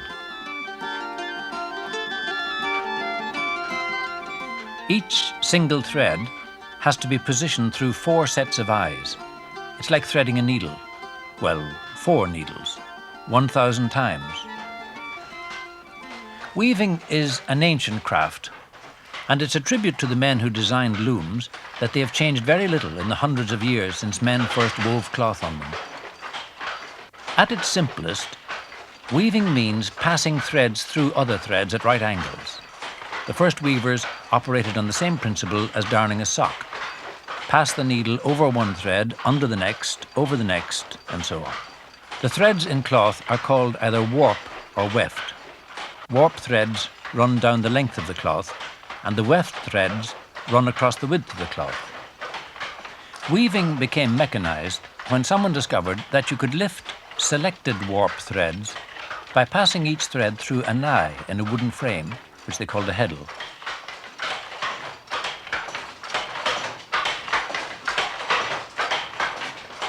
The heddles are raised by foot pedals. Now the weft could be shot across like a shell from a gun, as the different heddles raised and lowered different selections of threads. The invention of this system made it possible to vary the patterns in the tweed.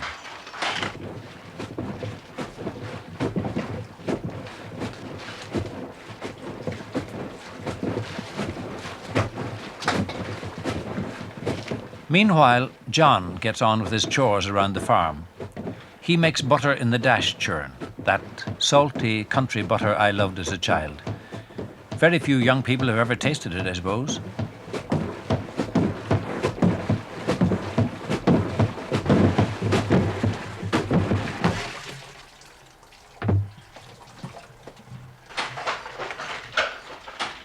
Connell is putting a roll of weft into the shuttle. Years ago, the weavers themselves had to roll the weft onto bobbins and make up the warp too. Nowadays, it's all done by machine at the factory, and the warp and weft are delivered to the weavers, ready for use on the loom. Jimmy and Connell have been weaving for the past 25 years. There wasn't, in fact, a tradition of weaving in the family at all. The brothers turned to the cloth in the 50s, when work was scarce in these parts. In bygone days, Special fair days were held in Ardra at which the weavers sold their wares. But nowadays, the McNeillases market their tweed through McGee's of Donegal, a thriving firm which has now almost 100 weavers like the McNeillases on their books. Traditionally, weavers are excellent step dancers, easily understood when you see the intricate coordination of hand and foot they learn on the loom.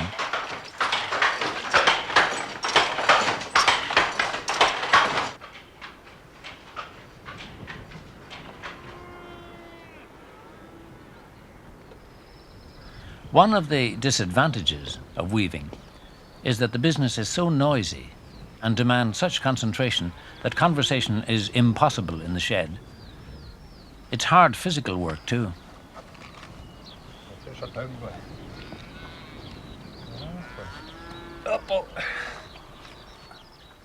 One of the sad things is that when Jimmy and Connell finish with the weaving altogether, there will be no one to take it up.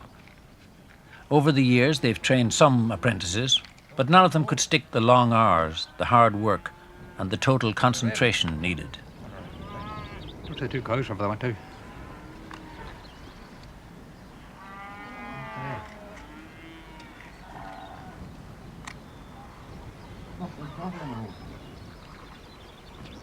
No sun at all today. I'm calling the sheep out. What's the call on night? Call? Yeah, he's like playing today. Not.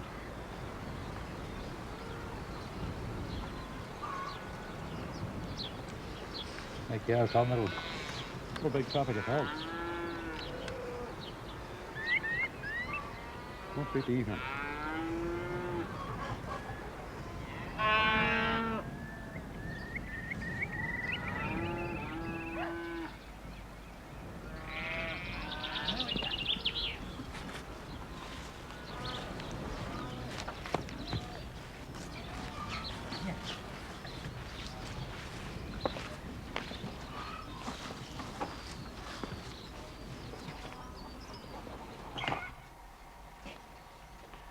John McNeilis remembers his mother spinning yarn. All the women did in those days. Strangely, though, they always bought their cloth in the McNeilis family. There were 7 children, 2 girls and 5 boys. They're scattered now like so many other families from this county. England and America provided work when there was none at home, so they left. No doubt believing they would return someday. But John and Connell and Jimmy are still alone on the family's small farm. There's no one for John to teach. His great breadth of knowledge will die with him. This is not the tragedy that it might appear, because in his own life, he has achieved that diversity of function that makes for a depth of understanding in a man. And his mind is rich with memories. The spinning wheel in the kitchen, the great pots by the turf fire where the newly spun yarn was being dyed, great cauldrons of colour. And the colours came from the land itself, from the flowers of the gorse, from the bark of the trees, from pools of bog water, from lichens growing on the rocks. One of the lichens, called crottle, is still in use, but most of the dyes nowadays are synthetics from the chemical factories. But the colours are still as beautiful as ever. Someday, the small weaving sheds will disappear and be replaced by the large central factory where microprocessors and computers will organize and supervise the production of stereotyped cloths. And the men who operate them will long for a way of life in which every facet of their personalities can be developed. There are no demarcation disputes in the weaving sheds of Ardra. Mustn't that smell beautiful? Another well-made currant cake.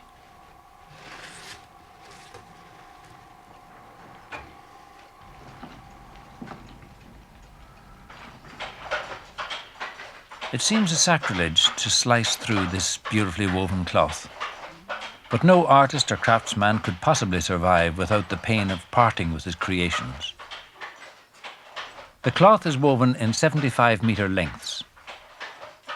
Connell and Jimmy each produce about 150 metres of cloth every week, sometimes more, sometimes less, depending on how complicated the pattern is.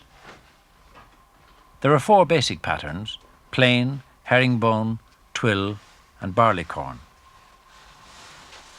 When the cloth reaches the factory, it is washed in the soft, peaty water from the River Esk, which flows down from the Blue Stack Mountains. It is then dried and fully shrunk. Now it is ready for export to the fashion houses and 1,000 boutiques all over the world. Wool is an extraordinary material. It's soft, smooth, pliable, warm, yet its surface is covered with microscopic scales which help the fibres to cling together so that they can be spun together into a thread. Come on, boys, dinner ready. Where will this piece of herringbone finish up? In a man's sports jacket in West Germany, a lady's suit in Stockholm, an overcoat in Tokyo, who knows? But to more urgent matters. Weaving is an absorbing craft, and you don't realize how hungry you are until you stop. John knows this, and always makes sure to put on the table a dinner where quantity is just as important as quality.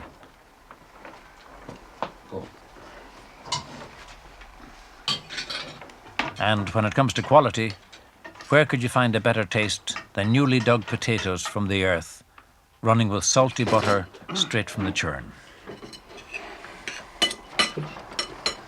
You need to go out and give the calves their drinks. Can you go out in the evening, sure? So you will. You wouldn't take it this morning. Isabella was here long enough. What was on here? Wasn't in the kitchen. Here in the morning.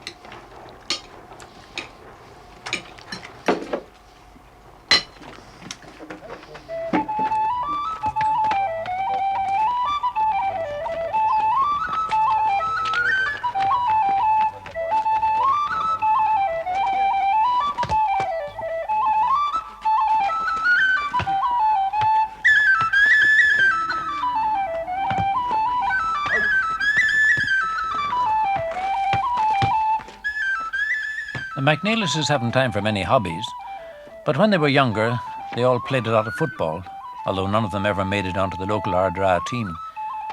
They still enjoy kicking a ball about occasionally with their neighbours' children.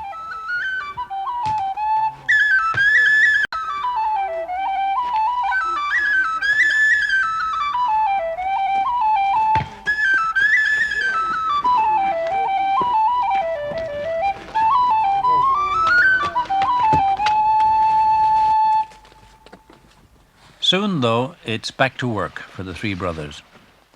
For John, it means gathering food for the next meal. He's very proud of his garden, and rightly so, because he has as varied a supply of vegetables as you could find anywhere.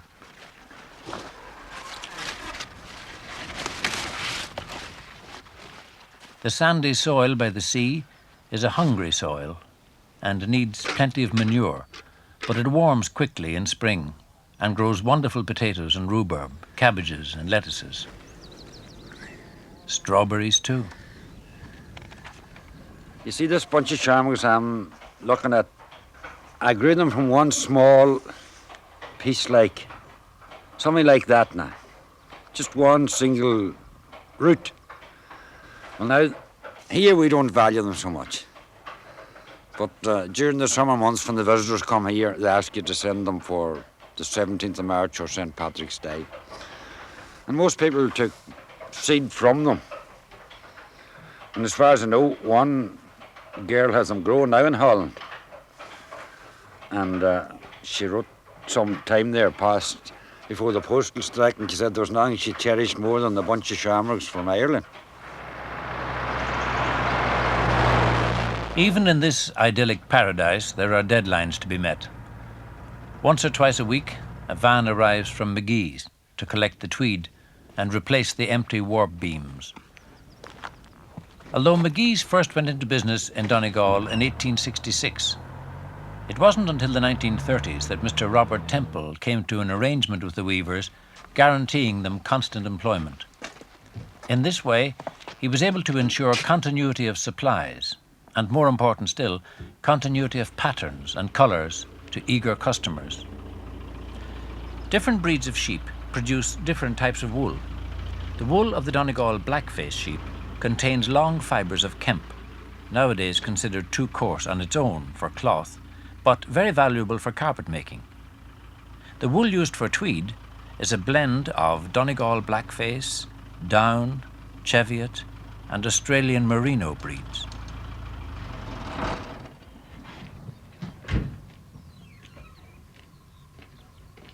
Well, mate. Hello, Eddie. You have a hit today with you? He's well. You have a lovely day. Hello, Joe. Hi. Hi. There's plenty of stuff made today. Plenty of stuff, Eddie. Oh, boys, aye. Yeah, good, aye. I'm getting well on. I will have a few. Oh, well. You many more pills to go, Eddie? I have 3 or 4 to go to on the way home now. You haven't to go to the other. That's good. Well, is the weather going to improve, do you think? Did you go to the bog yet? Huh? Did you go to the bog? Oh, I have the turf cut now. I suppose you could be going to vote tomorrow. Well, think we'll bloody make it. Pennies for Europe. Oh, Right. Oh, he's a good man. Well. And if that, we'll forget about them. Forget about them. Don't forget to give them a Well, whoop. they'll forget about us from one of the two. Don't forget to give them a whoop tomorrow. Well, all the best, boys, now. Cheers, Eddie. Very Good luck, good. Good luck, Eddie. Good luck now.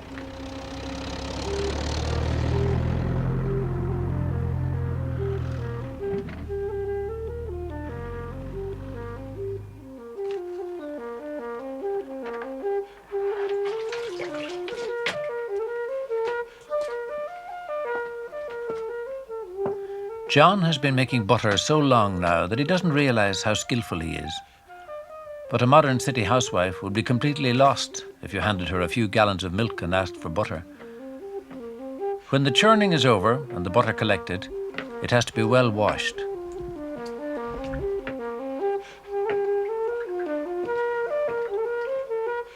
Then the salt, not too much, not too little. Mix it in thoroughly. For nothing tastes worse than butter without salt, except maybe hot milk or a soft-boiled egg.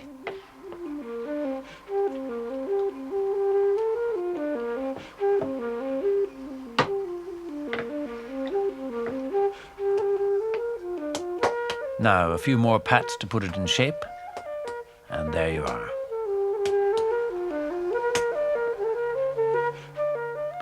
Put that on the cake we made earlier, and you wouldn't call the king your uncle.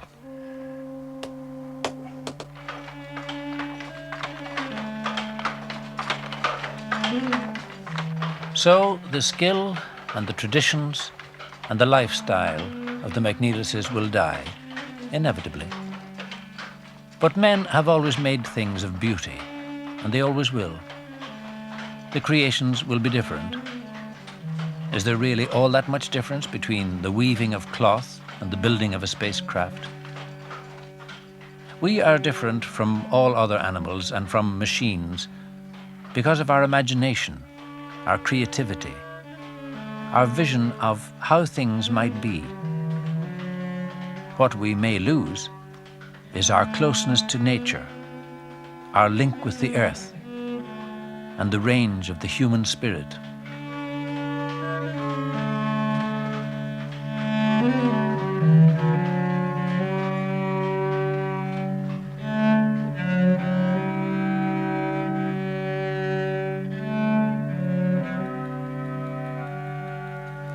In the name of the Father, and of the Son, and of the Holy Spirit, amen. I believe in God the Father Almighty, creator of heaven and earth, and in Jesus Christ, his only Son, our Lord, who was conceived by the Holy Spirit, born of the Virgin Mary, suffered under Pontius Pilate, who was crucified, died, and was buried.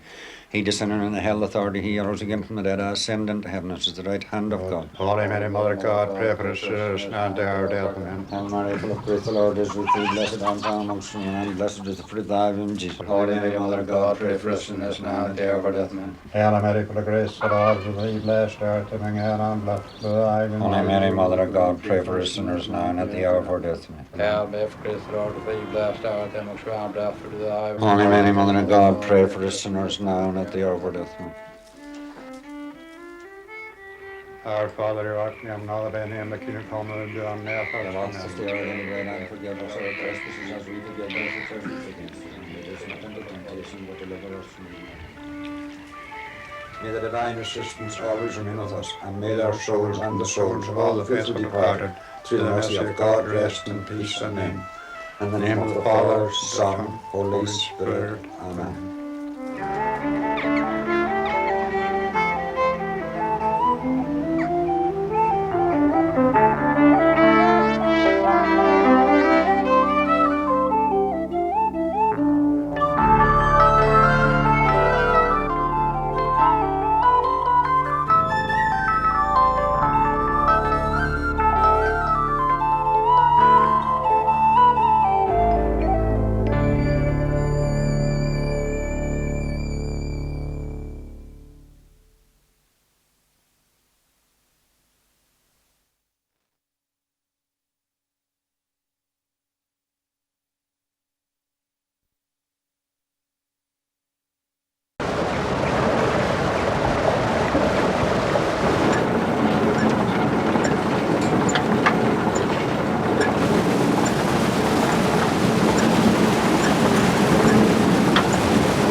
If an Irish Rip Van Winkle slept for 100 times the legendary 20 years, he would find two things somewhat familiar on his reawakening: the Gaelic language and hurling. They are now greatly changed, but their cure remains. Hurling is the Irish version of the ball and stick game known in many parts of the world. In the Cuchulainn legend, at least 1,000 years old, but purporting to refer to a much earlier period, the ball and stick are used not only for play but for killing. As a game, it may have developed from a form of hunting, when a stick was used to propel a stone into a flock or a herd.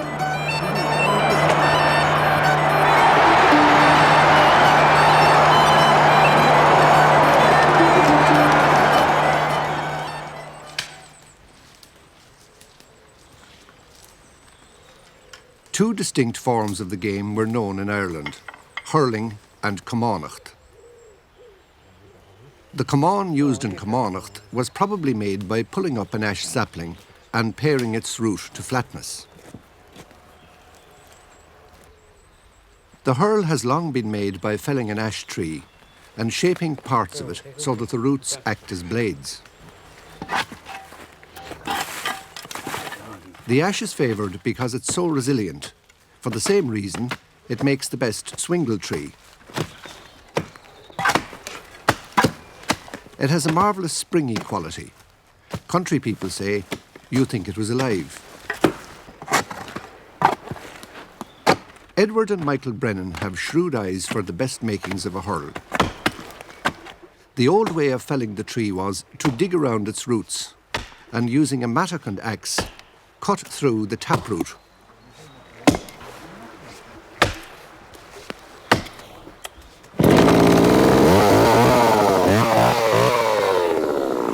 Today, the chainsaw is used as its tip cuts down at an angle into the roots. This is not possible with a handsaw.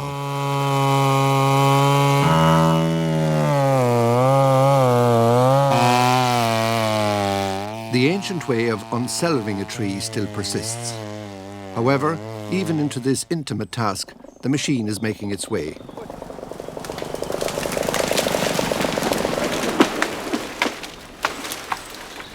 That's not too bad now. It's clean enough. No, that's a good stick.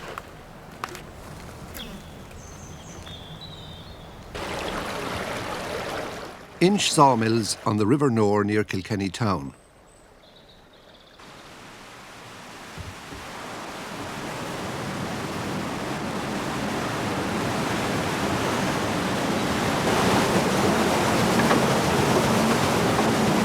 Liam Brett starts the mill by turning the wheel that will cause other wheels to turn.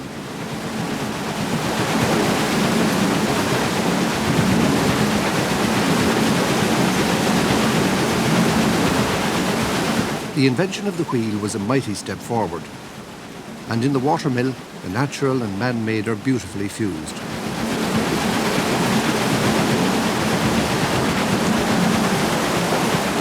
At the end of this power sequence is a modern wheel, the circular saw.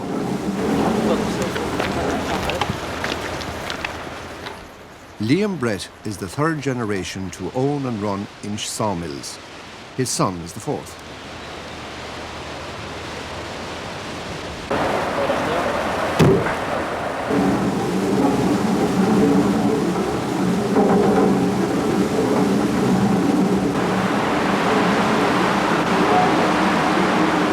It doesn't require a calculator to work out what a massive saving on electricity he's making by using water power.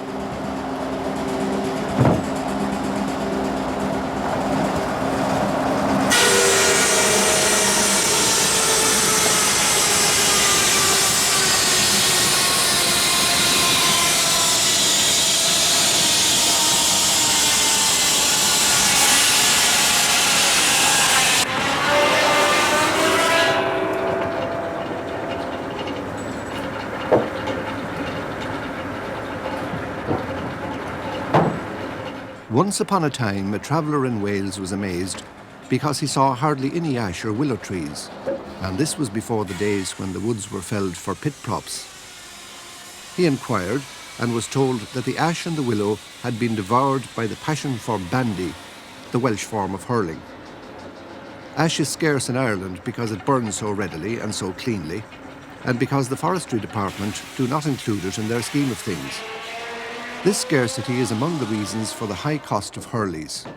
So is the amount of patient labour the craft demands.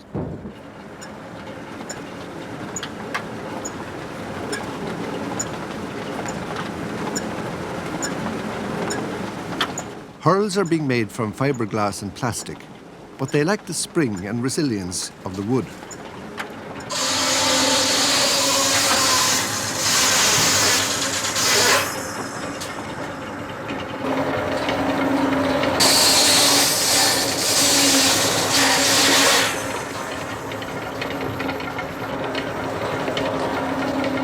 Hurl makers are few, and most, like the Brennans in Kilkenny, live in areas where the game is strong.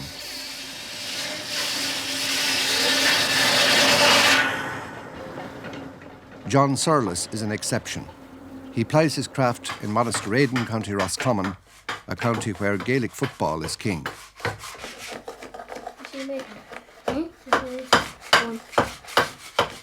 Would you like to be able to make one? Yeah. Well, you can, if you have the time, you can watch me. What is that? Ash. They call it a plant because it's a young egg. Do you see how it's made now? Yeah.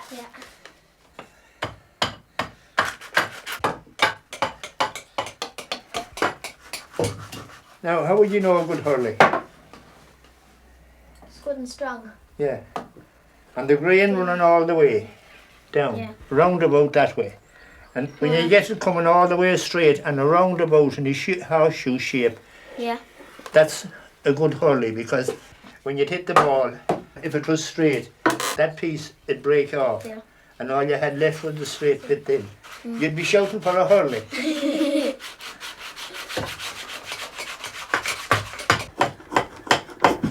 And you cut it in the fall of the year, from October till March, and the sap is in the centre of the din, and down in the root, and it won't take so long to season.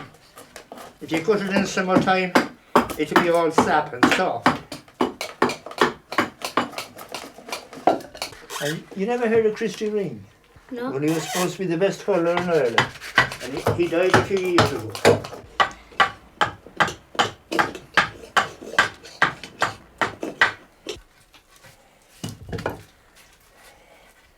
Oh boys, I think it's all right. We'll finish it on the grey mare.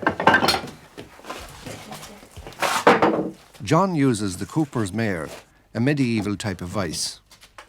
He uses too the spoke shave, another instrument long known to those who shave things with loving sensitivity.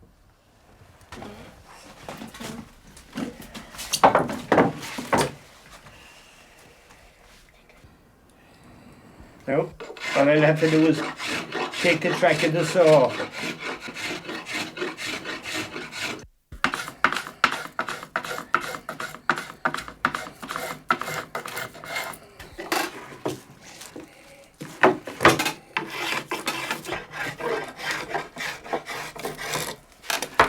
All right. Now do you see the grain? All the way down. Look. And round about. Now the track of the saw off and now. That's the sawdust. We're down to the right size.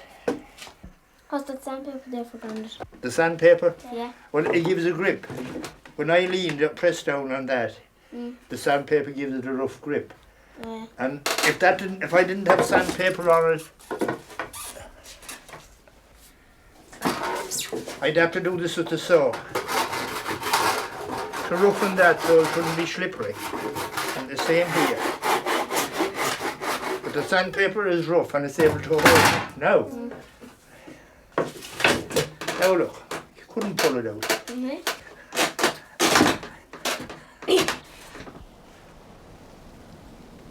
The Butler Castle overlooks the River Nore. Kilkenny town is the home of Rémy Dowling, maker of the well-known Star Hurley. He gets his ash trees planked by Liam Brett. His son Tom marks out a batch of hurls.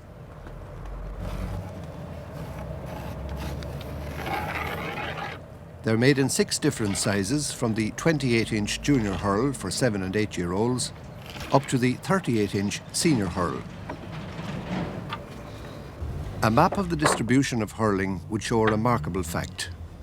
It's played almost entirely in the more fertile parts of the country, and few parts are more fertile than Kilkenny, and it's the only county where hurling predominates almost to the exclusion of Gaelic football.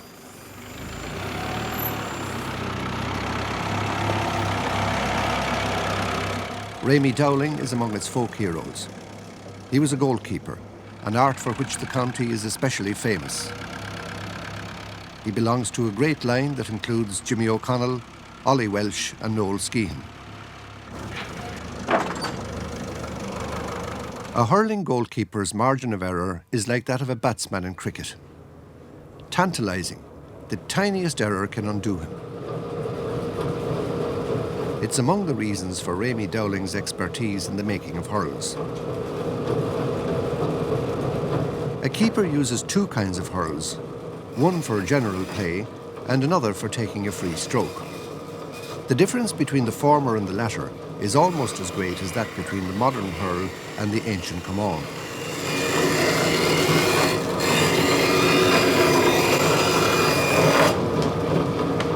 It's in a way truly an art, like the bowmakers of medieval times, vital to the warfare of their tribe.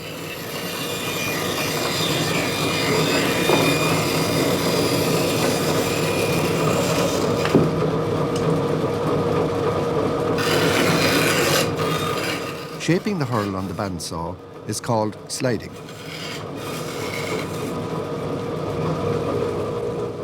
Rémy's sons Tom and Brian carry on the craft.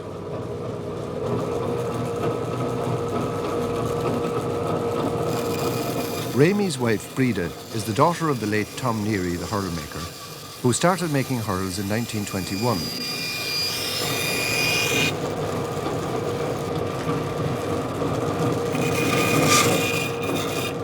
In the old days, they looked for an ash plant growing out of a bank with a nice curve to its root.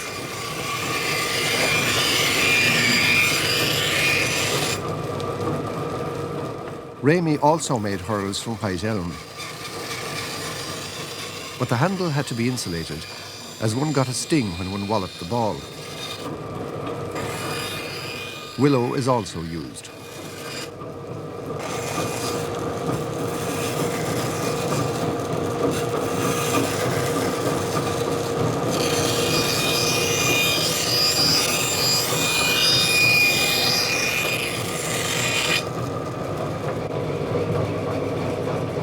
When Ramey has completed the sliding, his son Brian takes over.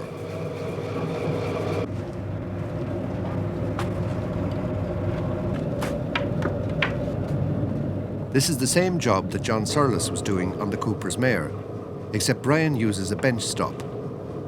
The tools are similar.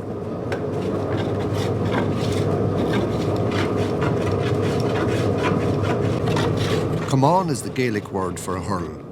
Its root is cown, the word that in several languages denotes bent or crooked. The original hurley may have been nothing more than a shepherd's crook.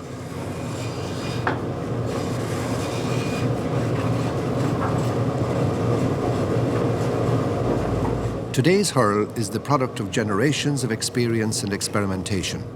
And the experimentation goes on. Even the concept of a single piece of ash is no longer sacred. Some players, indeed, prefer a hurl with a segmented blade.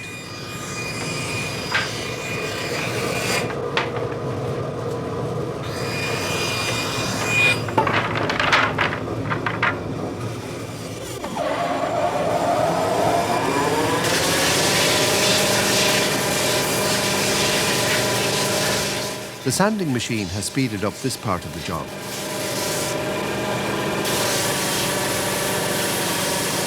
In the old days, a piece of broken glass was used to smooth the hurl.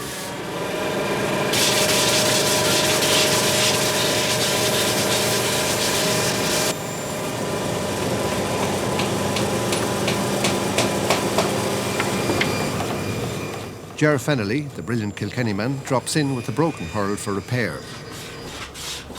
Hi, Brian. I'm sure. How are you keeping? Not bad. You have a problem? A bit of a problem after last Sunday's match. You want a piece in it, I see. Yeah, one piece. Okay. You'll want it for the weekend anyway? We have a match on Sunday, you know, if you could have it for Sunday. Oh yes, I'll have it Friday evening. You'll be passing by, will you? Should I call about 3 or 4 o'clock then, please? Oh, that's great, that's great. I'll have it then. Okay, Okay, Ger. Yeah. All the best. Brian will have to cut and glue a piece of ash to the damaged hurl.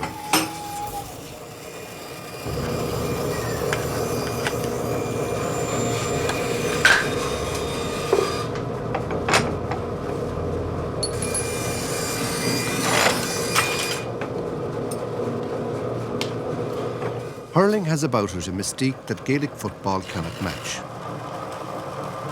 One of the reasons is that it's the more skillful game, and part of the reason is that it's ancient.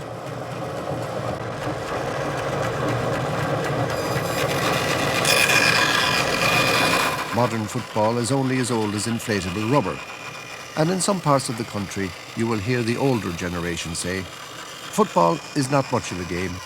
The good people never played it."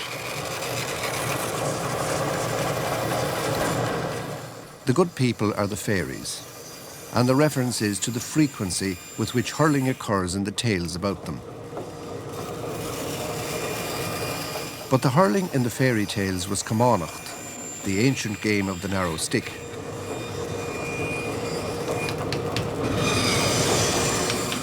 As distinct from the hurl, it had no boss or blade. It's often referred to as winter hurling, the other form, summer hurling. Summer hurling was like cricket, in that it was closely associated with the big house.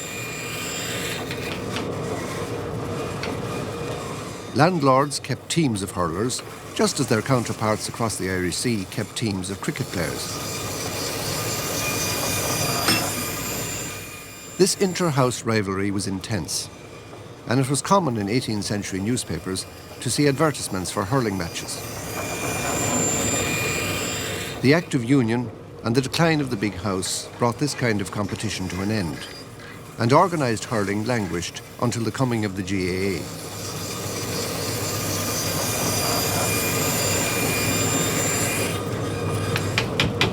Brian has to make his own two-headed nails. Not so long ago, Cooper's nails would have been available for the job.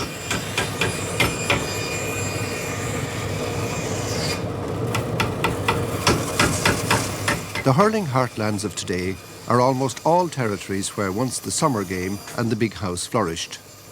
And all but one of these heartlands are in the southern half of the country. The exception is North Antrim, a reminder that the narrow sea between there and Scotland is less a boundary than a roadway. The foundation of the Gaelic Athletic Association had a curious sequel. The older form of the game soon disappeared. It is sometimes said that the GAA gave official recognition to the newer form, but perhaps it had no choice.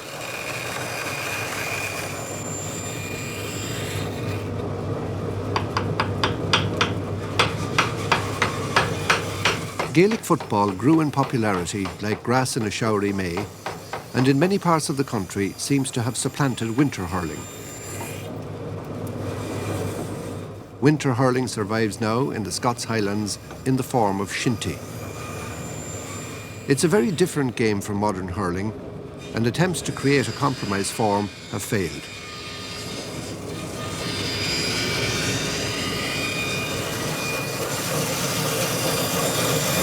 Owen Ruo Sullivan, the celebrated Gaelic poet of the 18th century, wrote a poem about the ideal spade.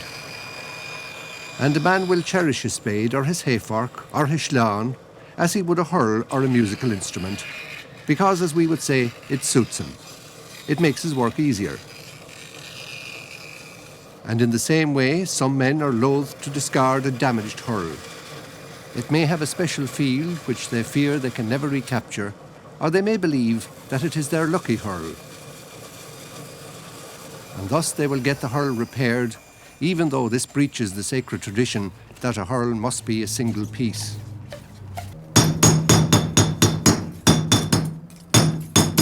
A band of metal also helps to strengthen the hurl.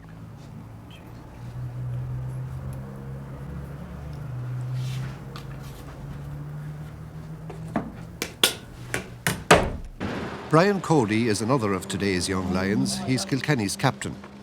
His team are about to play Cork in the All-Ireland final.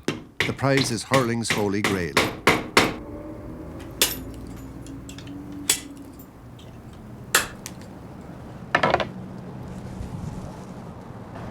They look grand, Remy. Yeah, that's nice. Grain looks very good in that one. Yeah, good bit of timber, very good bit of timber. That one? Ah, yeah, this is one I really fancy, all right. Yes, the bands and that do them up.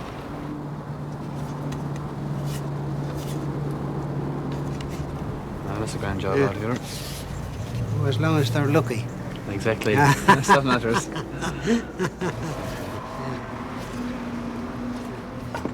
How about that one then? Here's another one, Brian. Another one.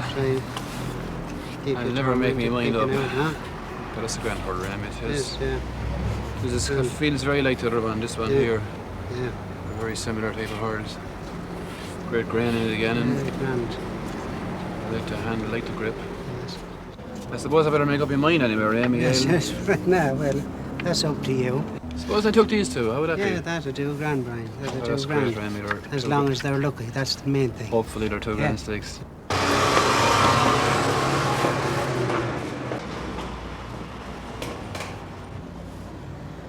The firm of O'Neill's in the heart of Dublin has been renowned for the making of schlithers, the Gaelic word for the hurling ball, for a very long time.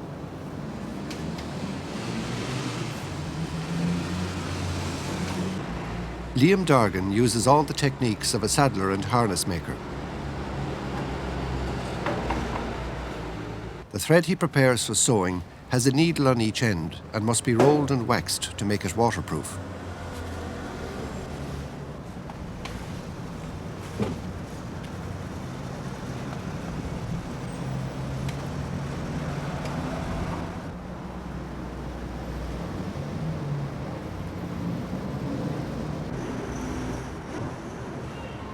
Slither almost certainly comes from lither, the old word for hair, and the typical hurling ball in older days was of horsehair in a pigskin casing.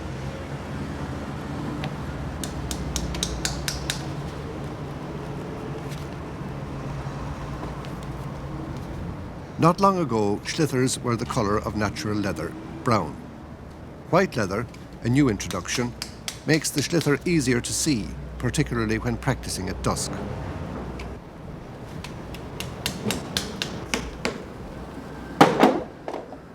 The leather palms he puts on prevents the sewing thread from cutting into the side of his hands when he draws the stitches tight.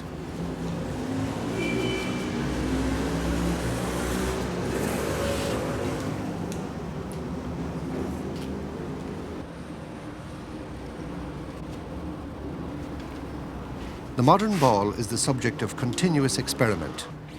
The main ingredient is now cork, encased in spun yarn dipped in latex.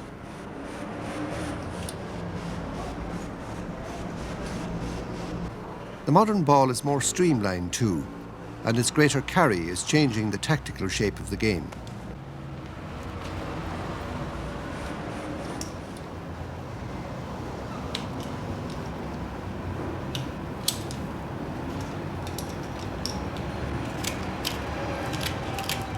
Such men as Liam Dargan do not see their names on the sports pages, but on the pitch they can see the effect of their handiwork.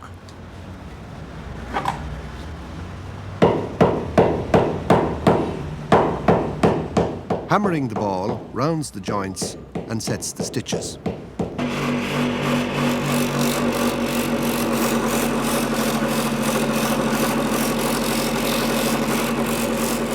When the cricket bat strikes the ball correctly, the meeting of willow and polished leather produces a sweet sound. So too does the wedding of ash and Schlitter.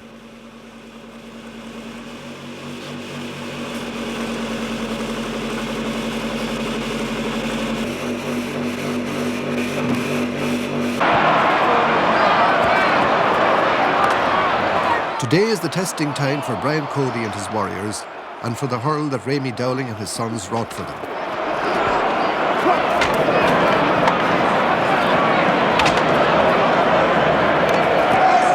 Kilkenny meet Cork in Dublin's Croke Park for the All-Ireland hurling final.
The ending is happy.